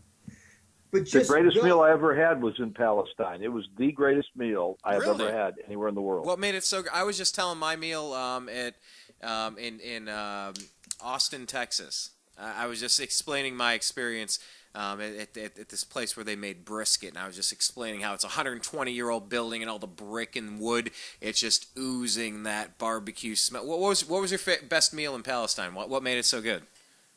Yes, the manager of the Hilton in downtown Jerusalem was actually a Muslim who lived over on the West Bank, and he knew the mayor of this little town. And I'm trying to think of the name of that little town, but they had a huge restaurant there, and we had about 5 football teams from 5 different colleges there to teach the IDF forces, American football, because they play soccer and rugby and, Mm-hmm. But anyway, so he took us over to this restaurant, and we met the mayor of the town, and he ate with us. He was a Muslim. And they brought all this food out. And I mean, it was like 2 big cafeteria-style tables connected with the football team and the guides and the chaperones and the coaches and some pastors and missionaries. And we're just eating the best food I've ever tasted in my life. And I looked over at Dr. Jim Vineyard, who is well known in the Middle East, and he, former Army Ranger and Green Beret. But anyway, I said, Dr. Vineyard, I think this is the best meal I've ever had. He said, Bruce, what are you talking about? I said, this is the best meal I've ever had. He said, Bruce, these are just the appetizers. Oh, you didn't even get into it, and it was already that good? Oh, it was already the best meal I ever had. So out come these 7 waiters. They clear the table of what I thought were the main courses, and they bring out trays of shish kebab and lamb chops and big piles of steaming rice with lemon sauce. Oh, it was way too hungry for this. Unbelievable. I'm way too hungry for this conversation. You got fed kufta kebab, and you got fed shawarma beef, the and baba shawarma ganoush, chicken, and all of that. What's that Lebanese salad, that little stuff? The thing is that even if you don't get fed, guys, you at least will get fed with knowledge from the horse's mouth. Because if you are going to continue, and for us as a people, as Americans, if we're going to continue to feed at a trough that's full of poo, then that's exactly the style of knowledge you're going to have. It's going to smell like poo. Yeah. Well, I was with my rock band, and we were recording our first album, Pop the System, with our band Twist of Nothing. And, we'd go in and we'd record a take, and we'd come in, we'd listen to it and go, well, what if you substitute this sound for that sound? Or what if you tweak that? And our engineer, Chris Aftura, we called him Toph. He went by the name Toph. And he said... He turned back to us. He said it a couple of times, and it only took a couple times before we really understood it and we knew what his look meant. But he turned around and he goes, "You can't polish a turd." He's like, "Go back there and give me a good take. I can't make your crappy take sound good. Go back and record it and make it sound good, and then I can actually do something for you." So no, I get what you're saying. So go ahead and do that. Try to do that, Brian. Try to push your listeners to expand their knowledge. It's not to convert, because like I promise you, any literature that you get offline from Islamic websites, nowhere in there says convert or you're going to burn in hell, anything like that. The literature that comes with, because I've done what they call dawah, which is kind of what I'm doing right now. It's just sharing knowledge. That's what dawah is. There's nowhere in there where it says you have to convert. Instead, it's just information. It's just, information about Islam. And it's usually always about what is, the truth contrary to the lies that are being told. These are the kind of pamphlets that you'll find. And they're usually always set up in the messages. Even if you don't want to talk to anybody, go right into the first room where you have to set your shoes, and you'll find these kind of pamphlets all in there. If you're too nervous to talk to to anybody, or you're scared or whatever, you shouldn't be. But if you are, then go in there and get that kind of information, and at least start to try to get the information from the horse's mouth itself, and stop being so blinded, because I promise you, the thing is, and my promise might not mean anything to you guys, but I promise you that there is a design here. There is an agenda here. And the agenda is always the same: divide and conquer. As long as we stay divided, as long as we stay fearful of one another and hating one another, they will continue to strip us of our constitutional rights. They will continue to oppress us. They will continue to rob us blind of any chance of fortune for ourselves and our children. This is exactly what will continue going on if we continue to be divided amongst ourselves. Personally, I could care less if any of you like my religion. I would like for you just to respect me as a human being and allow me my freedoms, as I would do the same for you. And so would any other Muslim. Muslims over there don't hate Americans for their freedoms. They want your freedoms. And we're propping up half the governments that are suppressing them. Bruce, as we wrap this up here, give us your final thoughts on this as well. And thank you, Issa, by the way. Before I get to Bruce, one more time, tell us where we can find you, Issa, where all your shows are at, and where we can stay connected. I centralized everything, all my articles, all my interviews. I've written some great articles I think you guys would enjoy, but I've also had some great shows. As Brian said, that the only funny Muslim that he's found. There's other ones out there, but keep looking, buddy. You'll find some more. But we use a lot of humor on the show, and we talk about serious issues. We don't talk about football, Brian. Sorry. We just talk about politics, foreign and domestic. And you can find us at www.wakeupinmerica.com. Drop the A off the front of America, and you've got it right. America. Bruce, as we kind of head out the door here, why don't you kind of wrap this up for us a little bit? I have a Lebanese lady in my church, Brian, and she makes me that delicious Lebanese Still salad. talking about food. The baklava? Yes. Oh, no, you haven't had my that's wife's the dessert. baklava from Tunisia. What's that salad, Issa? I'm sorry? What's that Lebanese salad they serve in all the Middle Eastern restaurants and Mediterranean restaurants? I can taste it. I can't think of the It name. begins with an H. I think it begins with an H. I know what you're talking about. It has chopped up eggplant in it as well, right? Oh no, I'm right. What yeah, it do has you guys chopped think? up eggplant. got I can't think of the name of it. several vegetables chopped up in it. I can ask my wife. It's almost like a Middle Eastern coleslaw. Yeah, I'm thinking of the one It's that's on all the tip. that's all It's on green the with tip of my the tongue. with the onions and the tomatoes, but it's green. What the heck is? I don't know if I'm thinking of the right thing. God, I got to go up to that restaurant again. Anyway, yeah, It's you on got the me. tip of my. Anyway, Mrs. So his final ironically, words her on name foods, is ladies and Mrs. gentlemen. Kennedy, and she married a guy in the Air Force. And this is the weekend that we honor President Kennedy, the only president we honor on the day of his death instead of the date of his birth. All the others are birthdays that they're honored on. But anyway, Wow. pray for Mrs. Kennedy. Hold on. Seriously, this is the only president we honor and remember his day of death instead of birth. JFK, yes, sir. We honor Washington's birthday, or Wow. we used to. We honor Lincoln's birthday. Yep. He's the only president that we honor on the day of his death. Okay, that's weird. I'm sorry. I just had to make sure I heard that correctly. No, Go it's ahead. poignant, actually, if you think about it. It's very poignant because it ended, probably one of the last chances we had at a real leader that would have freed us from the bonds that we are now facing today. Fair. Yeah. Exactly. And it also ended our innocence as a nation. Mm-hmm.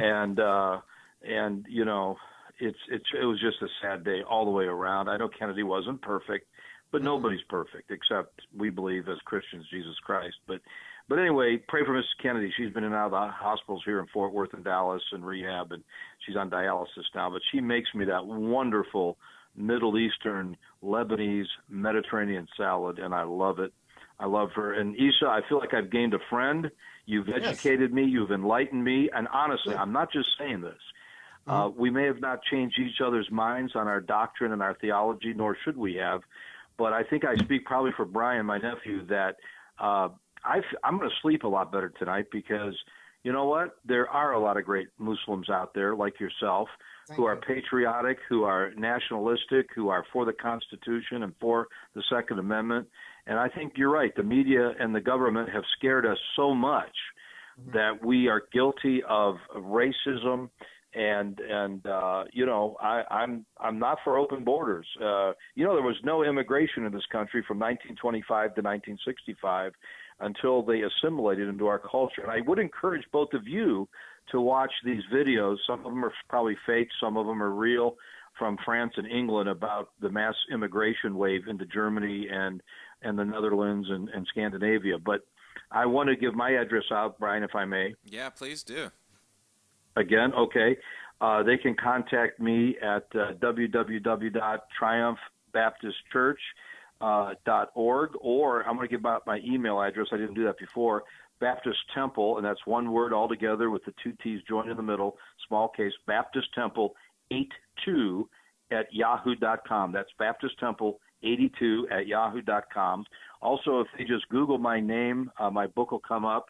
I don't have any books. We're trying to get it republished. We've run into some setbacks, to borrow a word from President Obama. We've had some setbacks, but there are books. They can go to their local bookstore and ask for Eternal Flame. I have the goods on President Kennedy's murder. He was shot 5, 6, 7 times, not once or twice, by one magic bullet. And 55 witnesses saw a gunman from behind the picket fence. These are all facts. 5 people saw Oswald eating his lunch. 2 women were on the stairwell. They never saw Oswald come up during the assassination or after the assassination.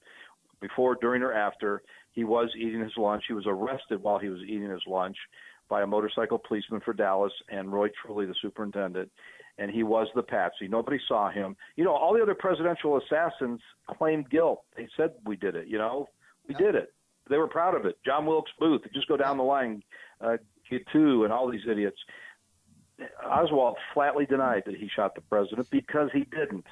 And I just, if our government with 600 cops, CIA agents, Secret Service agents, federal marshals, local marshals, Dallas cops couldn't keep their eye on Oswald and Ruby, I just worry about 10,000 immigrants of any nationality from any country. But I do feel a lot better tonight, Issa. Thank you. Thank you so much for your time, your open-mindedness, your sense of humor, your education, your intellect, your love for Christians, even though you may disagree theologically. And thank you for being a true American. There's a very thin line of difference between you and I, brother. And that's the thing that I endeavor to teach people. There's a very thin line between you and I. And that thin line, we just leave up to God to decide. And in this life, we just protect one another and prosper with one another and do exactly what we're supposed to do. And then at the end of it all, we'll let God decide. Okay? That's what I always tell you guys. And if you would, stay on after he ends the show. I want to exchange numbers. You betcha. I will make sure that happens. By the way, final thing on the way out the door here. Bruce, the thing that you were talking about, this salad, was it tabbouleh? Tabbouleh, thank you. Yes! Thank you, tabbouleh. Yes! Yeah. I said H, I meant T. Tabbouleh, I love it. It ends in an H. So you're kind of close as it wrapped up here. But, yeah, man, now you got me. We did an amazing show tonight, guys. I mean, we're past 3.5 hours. And you know what? Sometimes it seems ridiculous to do long shows, and other times it feels like we're just scratching the surface. And just like the first time we tried to do this, I still kind of feel like we're just scratching the surface, and it's nice that we can agree to disagree, but we can have our mostly civil conversations. That's my goal here at the New American Media. And when it comes down to issues of Israel and terrorism and Islam and Judaism and Christianity, the Middle East and Northern Africa, all this jazz, I go to my phone of friends. I go to Bruce for the Christian component. I go to Issa for some of the Islamic component and try to understand some of this stuff. And I really want to just thank both of you for coming in and joining us. And I think anybody that's stuck around from the beginning to the end, and I think as long as this show goes online and people are checking it out, I'll pass it to both of you to share to your friends. Thank you. I think there's a point to this. I think that there's a reason we're all doing this. There's a reason we accidentally all met each other.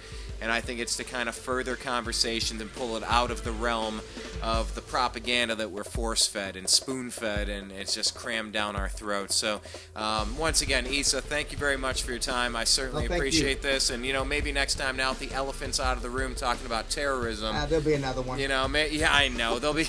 Shit, you're so right about that. I hate that. But hey, we're all Second Amendment supporters here. Let's all just make sure that all of our friends and family, we're all protected. We all have a way to take care of ourselves, and we know that there's a greater plan in this earth. We know there's a greater plan when we leave this earth as well. Let's just be as prepared as possible, and we'll make this work. Issa, thank you so much for your time. Bruce Engelman, thank you so much for your time as well. You're welcome, Brian. Thank you. I can't even express just how happy I am that all of you guys are with us today. But for everybody out there in the TNAM radio network, I just want to say thank you so much for joining us. And hey, this drummer in the background, I want to say a special thank you to him. We saw him 1 week ago today. This is Johnny Rabb, the drummer, doing a song with us. This is Johnny Rabb, currently the drummer for Collective Soul. We went and saw him last weekend, 1 week ago today. 1 week ago today when we were doing this, we saw Johnny Rabb and Collective Soul at the Wiltern. It was the same day that the Paris attacks were happening at a concert venue at about approximately the same size of venue. But we went over there anyway. Johnny Rabb, good friend of ours. Good seeing you with you, Collective Soul. Thank you for jamming with us on this song. We certainly appreciate it. And like I said, big thanks and kudos to Issa Hodge and Bruce Engelman for joining us today. So for everybody out there in the TNAM radio universe, I just want to thank you. My name is Brian Engelman. I appreciate you listening to Agree to Disagree. Check out youtube.com/The New American Media. Click subscribe and leave some comments. Go to thenewamericanmedia.com, and on the right-hand side, the TNAM radio button is where you listen live. Underneath that is our Facebook feed. Underneath that is our Twitter feed at American_media_. So, wow, just a great chat, great conversation. I hope you guys share this. I appreciate each and every one of you for listening. We'll talk again soon. Peace. Hi, everybody. You're listening to Agree to Disagree with Brian Engelman, and this is John B. Wells reminding you that not only is Brian Engelman a cool guy, and not only is the NewAmericanMedia.com a very cool platform, but here's a cool idea for you, too. Are you alone? Not really. Do you like dogs? Do you like cats? You do. Of course you do. Everybody does. One or the other, maybe even both. There are a lot of dogs and cats that are at shelters right now, and if somebody doesn't take them home, they're going to wind up euthanized. That's a nice way of saying they're going to be killed, because there's simply not enough room. I guarantee it, the best dogs and the best cats, the best pets, come from shelters. There's something about dogs and cats. They know. They know where they are. You walk through one of them, and certainly at least one is going to look at you and go, I wish you'd take me home. I'm in hell. Please take me out of here. It'll be the best thing that you ever did for your soul. You'll feel good about it. And not only that, but you have a friend for life. Doesn't matter if you got money, you don't have money. Well, it doesn't make any difference to a dog or cat. All they need is the sound of your voice and maybe even the stroke of your hand, and they're fine. Maybe a little food every once in a while. The sweetest sound that those pets ever hear is your voice. Think it over and adopt a cat or a dog from a local shelter today. I'm telling you, you'll be glad you did.